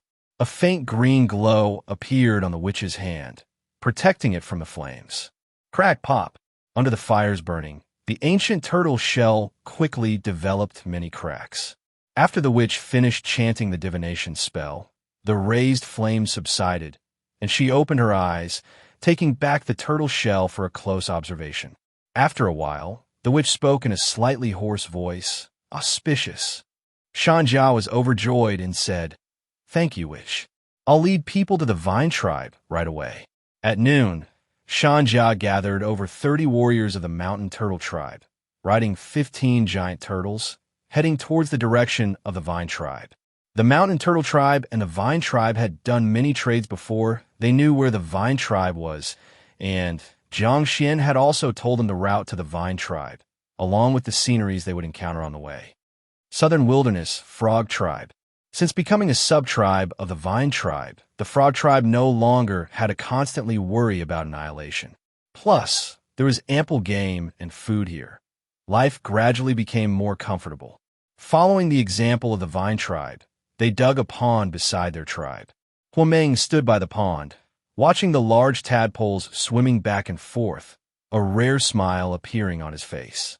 Once these tadpoles grow up, our Frog Tribe's giant frogs will increase again. Then, Huameng looked around at the rest of the Frog Tribe. To the left of the Frog Tribe, not far away, is the tall vine wall, behind which lies the territory of the Vine Tribe. To the right of the Frog Tribe is a vast forest. Huameng, being smart, when he saw the Vine Tribe's mass planting, emulated them and cleared some wasteland, asking the Vine Tribe for tips on planting. Being a sub-tribe, it's only right to give them a little benefit. Jiang Xuan sent 2 members of the planting team to teach the Frog Tribe people how to farm. The wasteland now had wild vegetables and edible tuberous plants planted on it. In front of the Frog Tribe is the roaring Feiyu River, where Frog Tribe warriors rely on swimming giant frogs to catch some fish and shrimp by the riverbank. Behind the Frog Tribe is also a vast forest where they can hunt. If the harvest is substantial, they can trade some beast hides and beast teeth in the trading area of the Vine Tribe.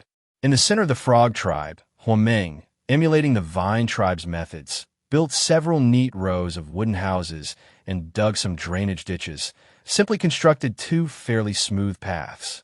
Standing by the pond, looking at all that the Frog Tribe now had, Huameng felt utterly content.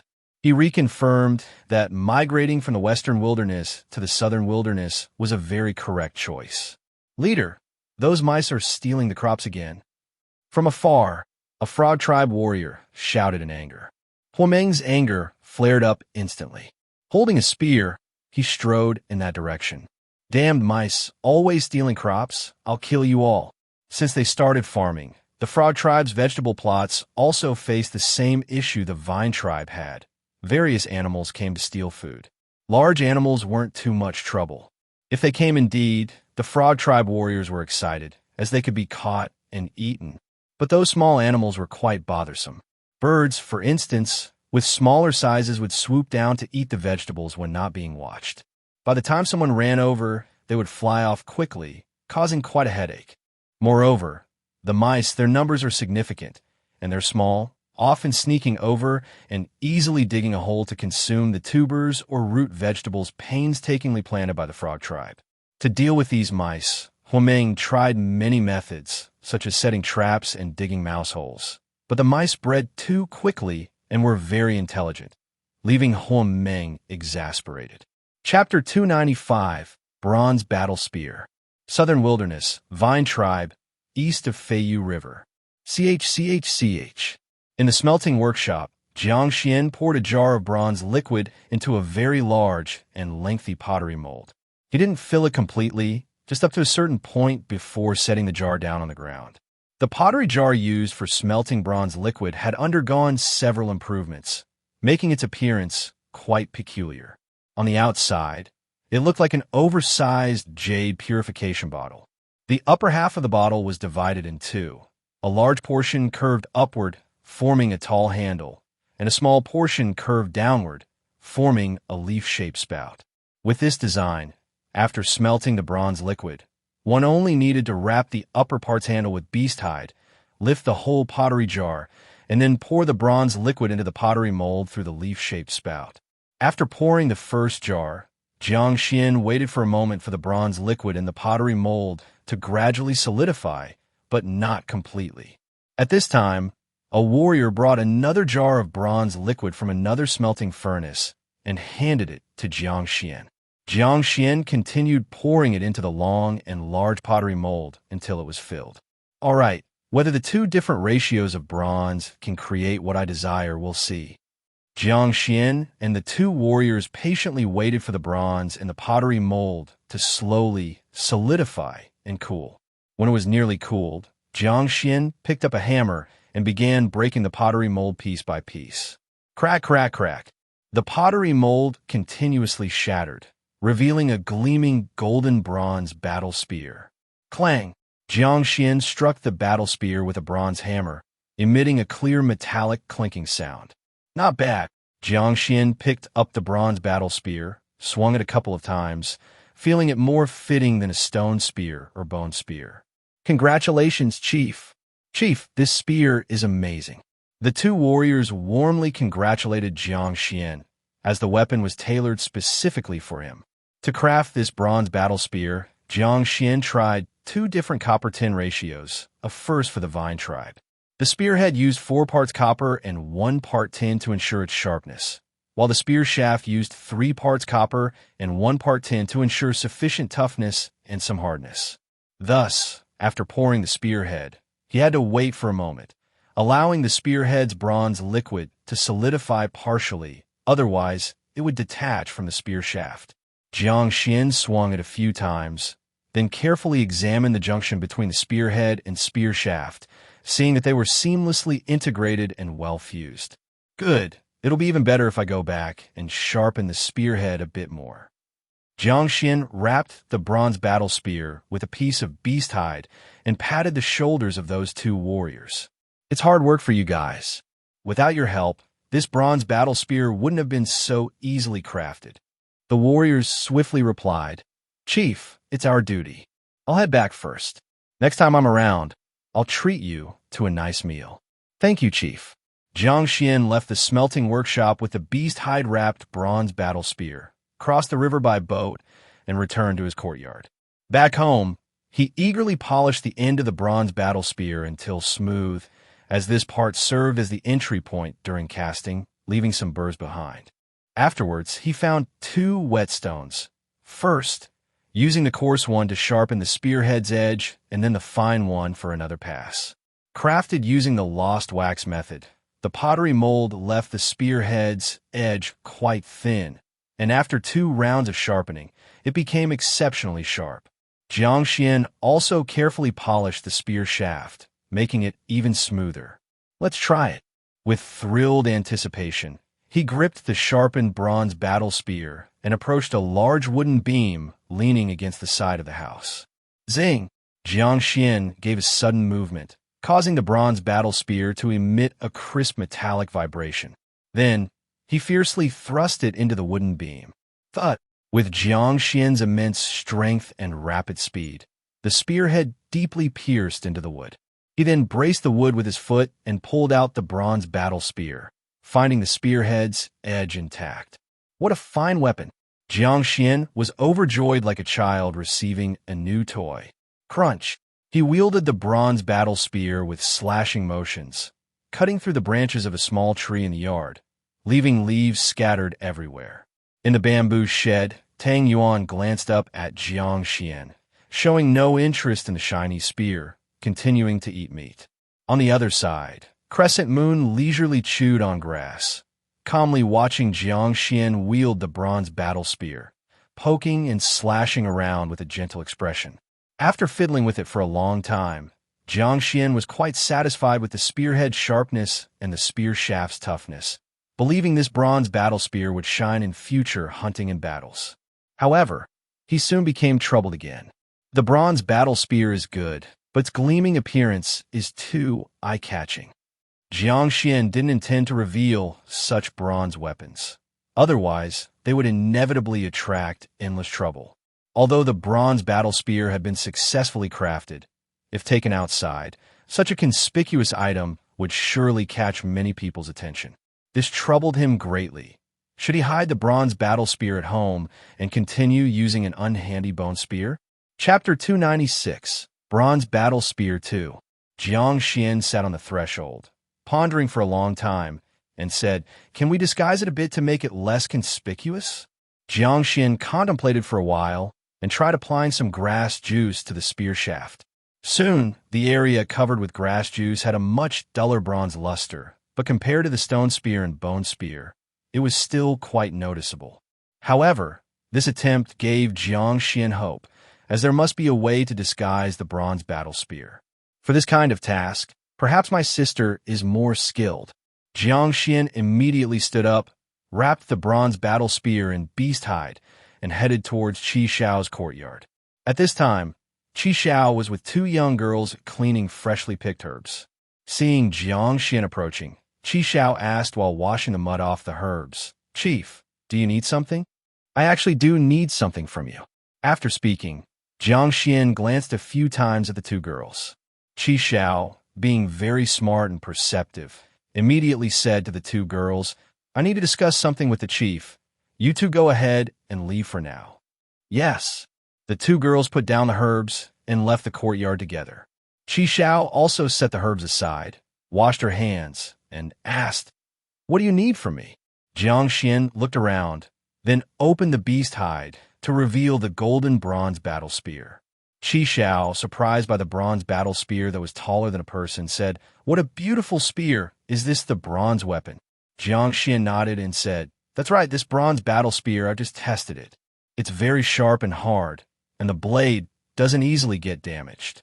However, the bronze battle spear, as nice as it is just too eye-catching. Taking it out would instantly alert others, causing a lot of trouble." Qi Xiao asked, "So what do you want to do?" Jiang Xuan showed the area on the bronze battle spear where he had applied grass juice to Qi Xiao. "This part I applied some grass juice earlier. See, isn't it less conspicuous?" Qi Xiao nodded and said, "It is indeed less conspicuous, but even if it's fully covered in grass juice, it would only make the spear less shiny." "That's what I thought too. So I wanted to ask if you have any paint that doesn't fade and can completely cover the shine of the bronze battle spear to make it look ordinary." "Let me think." Qi Xiao looked at the bronze battle spear, contemplating the characteristics of various paints. "There's actually a type of paint. Wait a moment." Qi Xiao went into the house and, after a while, came out with a pottery jar. Opening the lid revealed a grayish-white paint. This paint is very hard to remove once applied, and after drying, it looks similar to the color of stone. "I'll try it on a stone to show you." Qi Xiao found a dark green stone, placed it on the ground, and used a beast hair brush to apply some paint onto the stone. Afterward, she used a wooden stick to hold the stone and brought it inside to dry over the hearth. Under the high temperature, the paint quickly dried, leaving a grayish-white streak on the dark green stone. Then, Qi Xiao took the stone back outside and placed it on the ground. She used a dipper made from a gourd-like plant to pour water over the stone and rubbed it with her hands, but none of the grayish-white paint came off. Qi Xiao said, "See, this paint cannot be washed off once it's baked by fire. Your bronze weapon, being made from refined stone, should also be suitable for this paint." Jiang Xuan picked up the dark green stone, looked at the paint in the pottery jar, and placed the bronze battle spear on the ground, saying, "Let's test it on the spear shaft first." Qi Xiao nodded, then used a beast hair brush to apply some paint onto the end of the spear shaft and brought it to the hearth for drying. Before long, as the paint dried, the end of the spear shaft no longer shone with a golden light, but instead resembled the color of gray stone, appearing inconspicuous. "Here you go." Qi Xiao handed the bronze battle spear to Jiang Xuan. Jiang Xuan took the bronze battle spear to the water pool, scooped some water, and soaked it for a while, then vigorously rubbed it with his hands, but the paint on the spear shaft did not come off at all. "This is perfect. That's exactly the effect I wanted." Excitedly, Jiang Xuan walked up to the pottery jar with paint, picked up the beast hair brush, and began by applying paint to half of the bronze spear shaft and drying it. After baking it dry, he painted the rest of the bronze battle spear and continued drying it. Once the entire paint was baked dry, his bronze battle spear had completely transformed. The originally golden and shiny bronze battle spear was now entirely grayish-white, as if made of stone. This way, even if Jiang Xuan used the bronze battle spear openly, others wouldn't realize his weapon was made of a new material. Jiang Xuan joyfully said, "Sister, you've done a great service this time. With this paint, not only I, but many warriors in our tribe can use bronze weapons without worrying about being discovered by other tribes. Qi Shao also smiled. That's wonderful. The two sat by the water pool and talked for a long time about the impact of bronze weapons on the tribe. Stone Mountain, Vine Wall, it's just as Chief Xian described. This must be the Vine tribe. On a mountaintop to the south of the Vine tribe, Shan Jia looked at a stone mountain shrouded in mist and the tall vine wall surrounding it, feeling relieved. Keep going. Shan Jia descended from the mountaintop, rode his giant tortoise, and led the mountain turtle tribe warriors towards the Vine tribe. As they got closer to the Vine tribe, roads appeared more frequently, and the number of people increased gradually. There were wanderers, as well as people from other tribes, which made the warriors of the mountain turtle tribe highly alert, fearing a possible ambush.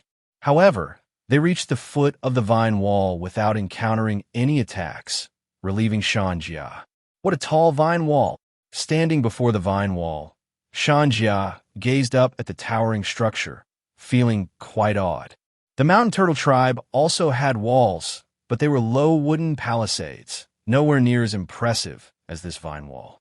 After marveling for a moment, Shan Jia noticed many people entering the Vine tribe through a gateway, and he led his group over as well. The guard team warriors of the Vine tribe had already seen them and informed Jiang Xuan. By the time Jiang Xuan had rushed to the gateway, Shan Jia and his team had already arrived. Chief Shan Jia, welcome to the Vine tribe. Jiang Xuan stepped outside and gave Shan Jia a bear hug with a hearty laugh. Chief Xian, it's great to see you. Shan Jia was thrilled, as he didn't expect Jiang Xuan to greet them outside the tribe. Haha, Chief Shan Jia, you should have let us know you were coming in advance, so I could send someone to welcome you. You must be tired from the long journey. Come on, let's go inside, rest, and have something to eat. Jiang Xuan warmly led Shan Jia inside, and the warriors he brought followed suit, while the giant tortoises were temporarily left outside, cared for by the Vine tribe warriors. Once inside the vine wall, Shan Jia first saw a giant jackal skull and was taken aback. Chief Xian, what is this? Jiang Xuan laughed. That's the skull left by the jackal tribe's guardian god. Now it's just a decoration here. Shan Jia was deeply shocked, but he kept it to himself. Soon, he noticed a row of houses on the left with many people coming and going, including many wanderers and people from other tribes, and he asked, Chief Xian, is that your Vine tribe's trade area? In the spring, when Jiang Xuan traded magic mushrooms with the mountain turtle tribe, he had already told Shan Jia about the Vine tribe's trade area. Yes, that's the trade area. The scale isn't very large yet, and there aren't many goods available. Chief Xian, could you take me to see it? Of course. Jiang Xuan took Shan Jia and his team to the trade area and introduced the various shops within it. After seeing everything, Shan Jia was immensely shocked. The Vine tribe's trade area had a vast variety of goods, far superior to the mountain turtle tribe's previous trade area. He finally realized that the witch was right. The Vine tribe was far more powerful than he had imagined. Chapter 297, Joining Forces Against the Enemy. In Jiang Xuan's courtyard, Shan Jia felt immense pressure as he looked at the massive Tang Yuan and Yuya. These two are truly fierce and formidable creatures. In terms of combat strength alone, even if two Shan Jia were tied together, they wouldn't be able to defeat them. Chief Shan Jia, come in. Inside the house, Jiang Xuan placed burning firewood under two pottery cauldrons, cooking meat and vegetables in one and shelled red crystal rice in the other. Then he brought out a variety of dried fruits and meats, spreading them on the table abundantly. Here I come. Shan Jia withdrew his gaze from surveying Jiang Xuan's courtyard and entered the house, sitting on a large stool made from a tree stump. Jiang Xuan invited him. Hungry, right? Come, have some dried meat first, and later I'll let you taste the food of our Vine tribe. Jiang Xuan handed over 2 pieces of dried meat to Shan Jia, who didn't hesitate, directly putting it into his mouth and chewing slowly. The dried meat in Jiang Xuan's house was marinated with salt and spices for a day, then hung above the fire pit, wrapped in broad leaves to slowly smoke dry. It's not only salty and delicious, but also clean on the outside. Unlike other tribes, which not only lack salt, but also have blackened exteriors that need cleaning before consumption. Shan Jia's eyes lit up after just a few chews, and he praised indistinctly as he chewed, "Delicious." Jiang Xuan laughed. "Eat as much as you like, there's plenty. The tribespeople have good teeth."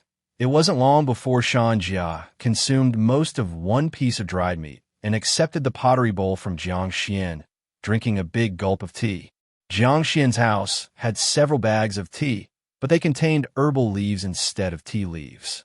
These herbal leaves, once dried and soaked in hot water, emit a fragrant aroma and deliver a sweet taste when drunk. After discovering this characteristic, Jiang Xuan consulted Qi Xiao and confirmed that the water made from these leaves was beneficial, so he used them as tea leaves. Shan Jia couldn't help but praise after drinking this tea. After finishing a whole piece of dried meat and drinking a large bowl of tea, Shan Jia finally alleviated his hunger. Now it was time to discuss serious matters.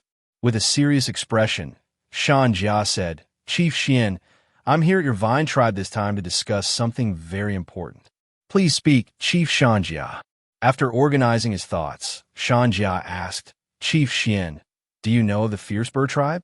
Jiang Xuan nodded. "I know. You mentioned before that the beaver tribe was driven away by the Fierce Bird tribe." Shan Jia nodded and said, "That's correct. The Fierce Bird tribe is a medium-sized tribe.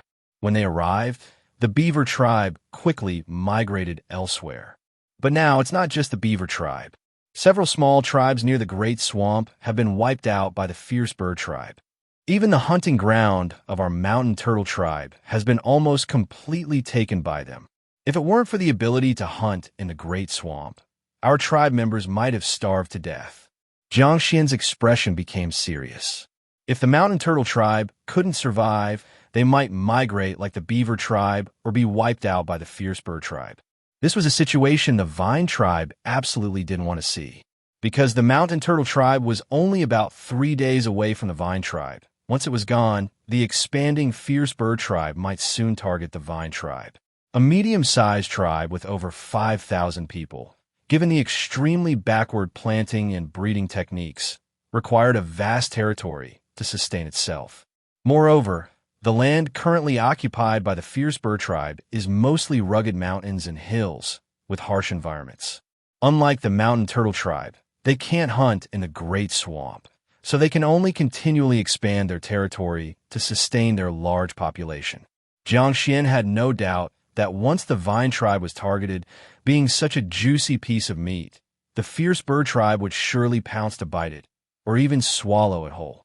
In fact, Jiang Xuan had long been aware of the Fierce Bird tribe, because around the vine tribe, there were many wanderers whose tribes had been eliminated by the Fierce Bird tribe. After the Thorny Vine Intelligence Network was established, Feng Chao recruited many wanderers and obtained a lot of information about the Fierce Bird tribe from them. Even if Shan Jia hadn't come today, Jiang Xuan had already heightened his vigilance towards the Fierce Bird tribe. "You mentioned earlier that your hunting ground has been mostly taken by the Fierce Bird tribe. What about the mushroom forest?"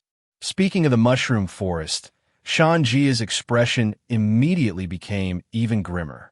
The mushroom forest was also taken by the Fierce Bird tribe, but for now, they can't harvest anything useful from it.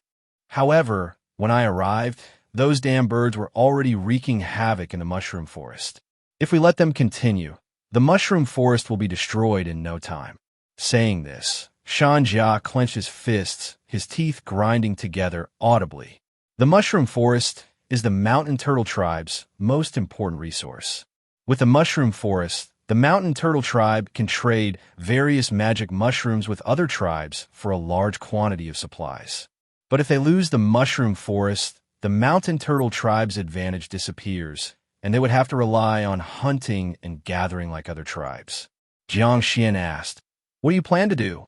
Shan Jia looked at Jiang Xuan with a solemn expression and said, "When I came here, our witch mentioned that the mountain turtle tribe could join forces with the vine tribe to eliminate this damn Fierce Bird tribe."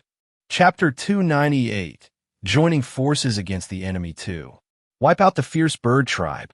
Jiang Xuan looked at Shan Jia with some surprise.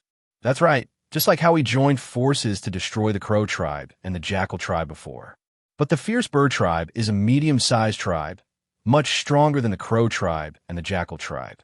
Shanjia tentatively asked, Leader Xian, isn't your vine tribe also a medium-sized tribe? No, no, no. Leader Shanjia, you're overestimating us.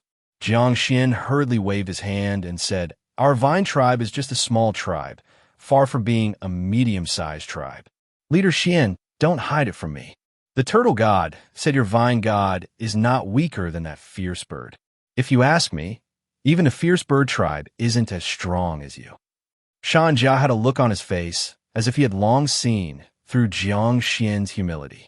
Leader Shanjia, our vine god may indeed be relatively strong, but our vine tribe was only established a few years ago, and there are still not many warriors in the tribe. The gap with a medium-sized tribe is too large. Jiang Xuan said so, and Shanjia couldn't insist on labeling the vine tribe as a medium-sized tribe. He said helplessly, Leader Xian, whether your vine tribe is a medium-sized tribe or not, I hope you can consider attacking the fierce bird tribe. The sooner we eliminate this scourge, the better. At this moment, the food in the 2 pottery cauldrons in the fire pit was almost ready, and the aroma of the food wafted in. Jiang Xuan said, Come, come, Leader Shanjia, let's fill our stomachs first. Today I specially cooked some red crystal rice. You won't find such a good thing elsewhere. Although Shanjia was anxious, Jiang Xuan's words made him hold his temper and eat first. Jiang Xuan first removed the firewood from under the pottery cauldron, then took out a pottery basin, served 2 basins of meat and vegetables, and then took out 2 large pottery bowls, serving a bowl of red crystal rice each for himself and Shanjia. The red crystal rice, about the size of red dates, was cooked to fullness, exuding a tempting fragrance. Jiang Xuan considerately handed Shanjia a pair of chopsticks and a spoon, while he only took a pair of chopsticks. Leader Shanjia, don't be polite, eat. After saying this, Jiang Xuan picked up his chopsticks, clamped a few pieces of meat, placed them on the red crystal rice, and ate them together. It was incredibly delicious. Although Shanjia was in a bad mood, the food Jiang Xuan cooked was indeed tempting. He imitated Jiang Xuan, picked up chopsticks, but couldn't pick up a piece of meat after several attempts. Leader Shanjia, use the spoon. It's easier to scoop. At Jiang Xuan's reminder, Shanjia gave up the chopsticks and used a spoon to scoop the meat and rice, which indeed made it much easier. After taking a few bites of rice and meat, Shanjia felt that besides mushroom roasted meat, he had never eaten such delicious food. So delicious, Shanjia praised, and then temporarily put aside his worries, focusing wholeheartedly on eating. Both were powerful warriors, possessing great strength and appetite. They devoured one bowl after another, quickly finishing all the food in the pottery cauldrons, not even the soup remained. Burp. After putting down the pottery bowl, Shanjia let out a burp, then looked at Jiang Xuan apologetically. Jiang Xuan also patted his belly and said, Leader Shanjia, isn't our vine tribe's red crystal rice delicious? Delicious, very delicious. Shanjia gave a thumbs up, praising the red crystal rice of the vine tribe. Ha ha, if Leader Shanjia likes it, I'll give you a bag to take back when you leave. That would be wonderful. Thank you, Leader Xian.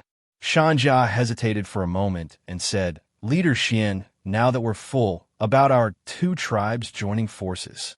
Jiang Xuan said, I need to discuss this matter with the people in the tribe. Leader Shanjia, rest assured, I will certainly give you an answer. Shanjia said helplessly, All right then, please consult quickly. The mushroom forest cannot wait. Okay, Leader Shanjia, please wait here for a moment. I'll go find someone to discuss it right now. Jiang Xuan simply tidied up the pottery basin and pottery bowls, then turned to leave, intending to call a warrior to accompany Shanjia. Leader Xian. At this moment, Shanjia called out to him. Jiang Xuan turned back. Leader Shanjia, is there anything else?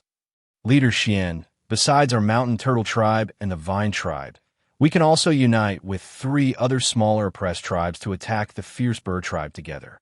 All right, I understand. Leader Shanjia, please wait patiently. Jiang Xuan continued to turn and leave. Shanjia watched his back, feeling very uneasy because he didn't know what decision the vine tribe would reach in their discussions. Moreover, the mountain turtle tribe really couldn't wait. Thinking of the mushroom forest being destroyed and the imminent danger from the fierce bird tribe, Shanjia was anxious. On the other hand, after Jiang Xuan left the courtyard, he called in 2 warriors to be with Shanjia and then immediately gathered all the leaders of the vine tribe at Qi Shao's courtyard to discuss whether to attack the fierce bird tribe. In Qi Shao's bamboo house, all the leaders were present, sitting around the fire pit, their eyes focused on Jiang Xuan. Jiang Xuan said, "Today, the reason for gathering everyone is to discuss a very important issue. The leader of the mountain turtle tribe just came to me. He said that all their hunting grounds, including the mushroom forest, have been occupied by the fierce bird tribe. Now, the mountain turtle tribe has 2 choices. Either they migrate to a place where the fierce bird tribe cannot attack, like the beaver tribe did, or join forces with our vine tribe and several small tribes near the great swamp to destroy the fierce bird tribe." At this point, Jiang Xuan looked at Qi Shao and the leaders and said, "The mountain turtle tribe chose the second path, so they came to the vine tribe." Upon hearing that an attack on the fierce bird tribe was being discussed, the leaders couldn't sit still, whispering among themselves. Some were very excited, some showed concern, and others remained calm, waiting to hear what others had to say. "Everyone, please quiet down." Jiang Xuan stood up, and the leaders who were discussing fell silent. "Let me first introduce the situation of the fierce bird tribe to you." Jiang Xuan took out a beast skin scroll, which recorded the information collected by the thorny vine over the past few days. The fierce bird tribe is a medium-sized tribe that migrated from the western wilderness and currently resides in a forest near the former residence of the beaver tribe. Since migrating to the southern wilderness, the fierce bird tribe has successively destroyed 3 small tribes, forced another 2 small tribes to migrate, and now the mountain turtle tribe can't hold on. The population of the fierce bird tribe is estimated to be more than 3 times that of our vine tribe, and they have domesticated many fierce birds as mounts, making their combat power very strong. To put it simply, in terms of numbers, we are at a disadvantage, and a significant one. Even if we include the mountain turtle tribe and several small tribes' warriors, the disparity remains. Gotung softly said, "But we have the vine god." Jiang Xuan said, "The fierce bird tribe is not like the small tribes we've faced before. Their totem god is equally powerful. Once a war starts, the vine god may not be able to protect us." After hearing these words, the leaders fell silent. In the past, they relied heavily on the divine vine in battles with other tribes, without fear, knowing the divine vine would assist them. But now, Jiang Xuan was telling them that in this war, they needed to rely on themselves, which was quite unsettling for them, even causing some panic. Jiang Xuan observed the changes in expressions on everyone's faces. He was well aware that the rapid growth of the vine tribe was closely linked to the power of the divine vine. But this also led to a problem. The tribe's people were becoming heavily reliant on the divine vine. However, the divine vine could not protect the vine tribe continuously without interruption. If the divine vine fell into a state of sleep or faced other changes like before, and the vine tribe encountered a crisis, what would happen then? Therefore, Jiang Xuan saw this as an opportunity. He hoped that the warriors of the vine tribe could demonstrate formidable combat power without relying on the divine vine. I must remind everyone, if the mountain turtle tribe is wiped out, the fierce bird tribe will become stronger and soon turn their attention to our vine tribe. In other words, whether we agree to the mountain turtle tribe's request this time or not, we will eventually have to deal with the fierce bird tribe. After Jiang Xuan finished speaking, everyone fell into deeper silence, revealing the dilemmas they faced. Chapter 299, Pre-War Preparation. Inside the house, the tribal leaders glanced at each other, but no one spoke. Jiang Xuan surveyed the room and finally asked Qi Shao, What's your opinion?" Qi Shao was silent for a moment, then said, "Since we'll have to fight the fierce bird tribe sooner or later, we might as well do it early. If we start the war now, we have the mountain turtle tribe and several small tribes helping us. If the fierce bird tribe wipes out the mountain turtle tribe and those small tribes, our chances will be even lower." Jiang Xuan nodded and said, the witch is right. And there's one more thing I want to tell everyone. The mountain turtle tribe and those small tribes aren't strong, but they all have guardian gods.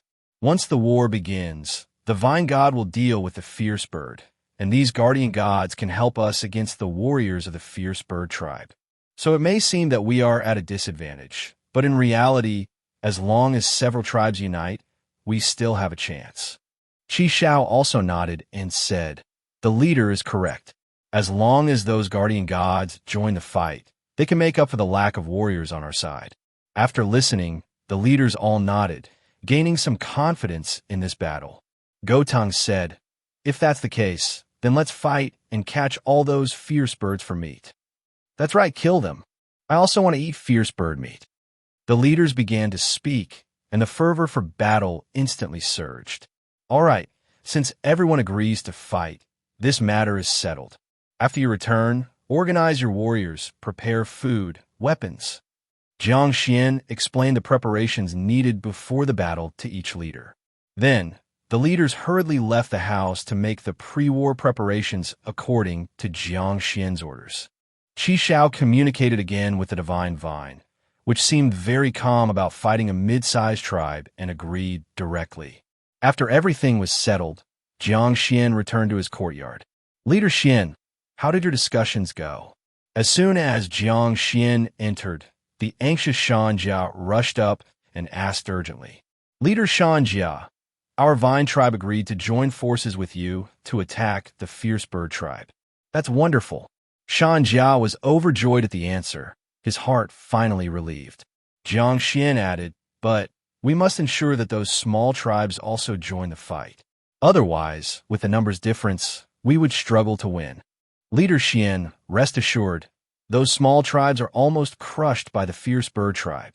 They will join the fight." Jiang Xuan said, "It's better to confirm this. There's no room for error in this war." "Then what does Leader Xuan suggest?" When I should visit those small tribes to assess their attitude." "Well, all right, but we need to hurry. The mountain turtle tribe is in great danger.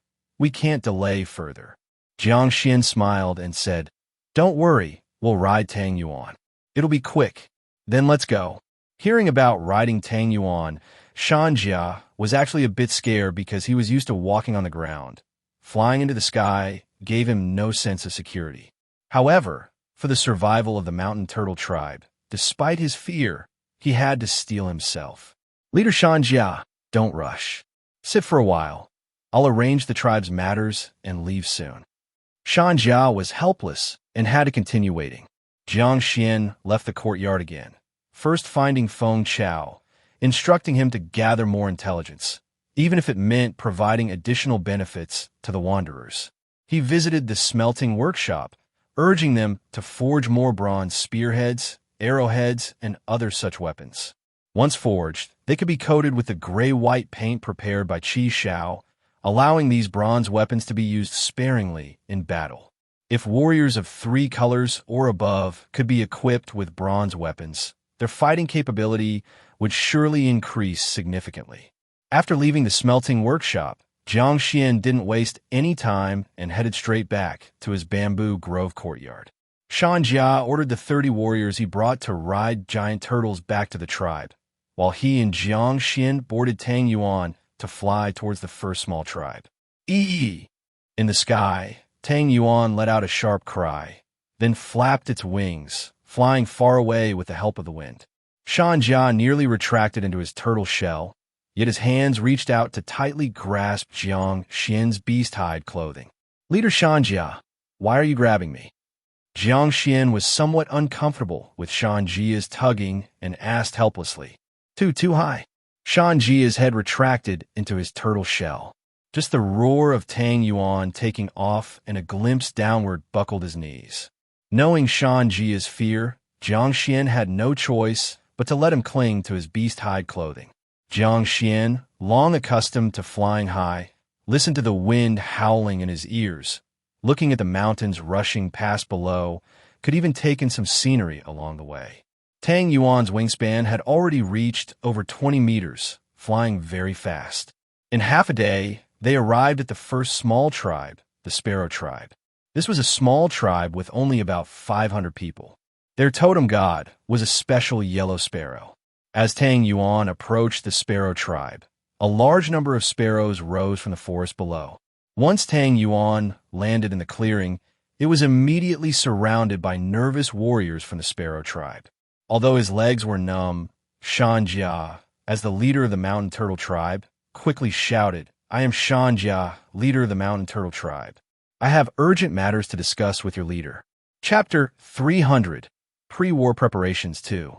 A few warriors from the sparrow tribe took a close look at Shan Jia, then quickly sent someone to report to the sparrow tribe leader.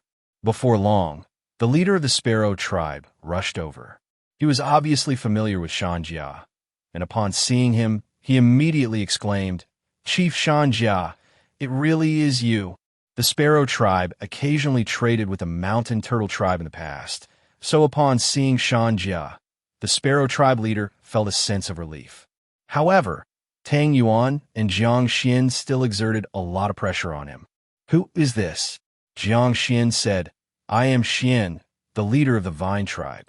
Shan Jia said, "Chief Yi, rest assured, Chief Xian is a friend of our mountain turtle tribe, and it's all thanks to him that I got here." "I see." Leader Yi of the sparrow tribe, after hearing this, took another look at Jiang Xuan and the towering purple Tang Yuan. "Then please come into the tribe." Yi waved his hand, and the sparrow tribe warriors stepped aside to make a path. Shan Jia's legs were still a bit weak, so he did his best to stand straight, holding on to Jiang Xuan's shoulder as he moved forward. Yi looked back at Shan Jia and asked curiously, "Chief Shan Jia, what's wrong with you?" "Nothing, I just sat for too long, my legs are a bit numb. Walking will fix it." Of course, Shan Jia wouldn't admit that he was actually afraid of heights and got scared, which made his legs weak. Jiang Xuan smiled but didn't expose him. The three of them headed toward the residential area of the sparrow tribe. Jiang Xuan noticed various colored sparrows on the trees nearby, some large, some small, chirping lively. But after watching for a long time, he didn't spot a single particularly large bird. That is to say, the sparrow tribe didn't have birds big enough to carry people in flight. This left Jiang Xuan a bit disappointed, as the sparrow tribe's strength wasn't very high, and without a large bird for flight, they wouldn't be much help in war. After entering the residential area of the sparrow tribe, Jiang Xuan discovered that their houses were quite different from those in other tribes. The houses of the sparrow tribe looked like overturned bird nests from afar, round and somewhat cute. In the center of the residential area, there was a particularly large ancient tree, lush with foliage, with a massive bird nest constructed atop it. That was where the totem god of the sparrow tribe lived. Leader Yi led Jiang Xuan and Shan Jia into a bird nest-shaped wooden house beneath the ancient tree. Inside the wooden house, Jiang Xuan met the witch of the sparrow tribe, an old woman with many feathers in her hair. Yi approached the sparrow tribe witch and briefly introduced Shan Jia and Jiang Xuan to her. The sparrow tribe witch nodded and said, "Welcome, friends from the mountain turtle tribe and vine tribe." Surprisingly, her voice didn't sound as old as her appearance, sounding like a young girl's voice. The sparrow tribe witch noticed Jiang Xuan's unusual gaze and smiled, saying, "Every witch of the sparrow tribe is blessed by the sparrow god, keeping their voice forever young." "I see." Jiang Xuan suddenly understood, marveling at the peculiarity of all. After exchanging a few pleasantries, they got down to business. Shan Jia said, "We came this time to discuss an important matter with your sparrow tribe." "What important matter?" the sparrow tribe witch asked. Shan Jia articulated every word. "Joint attack on the fierce bird tribe." "What?" The sparrow tribe witch and leader were shocked, momentarily at a loss for words. Since the fierce bird tribe arrived, nearby tribes have either been destroyed by them or driven away. If we don't resist, both our mountain turtle tribe and your sparrow tribe will inevitably meet the same fate sooner or later. Therefore, we must unite to drive the fierce bird tribe away from the great swamp's vicinity, or even annihilate them.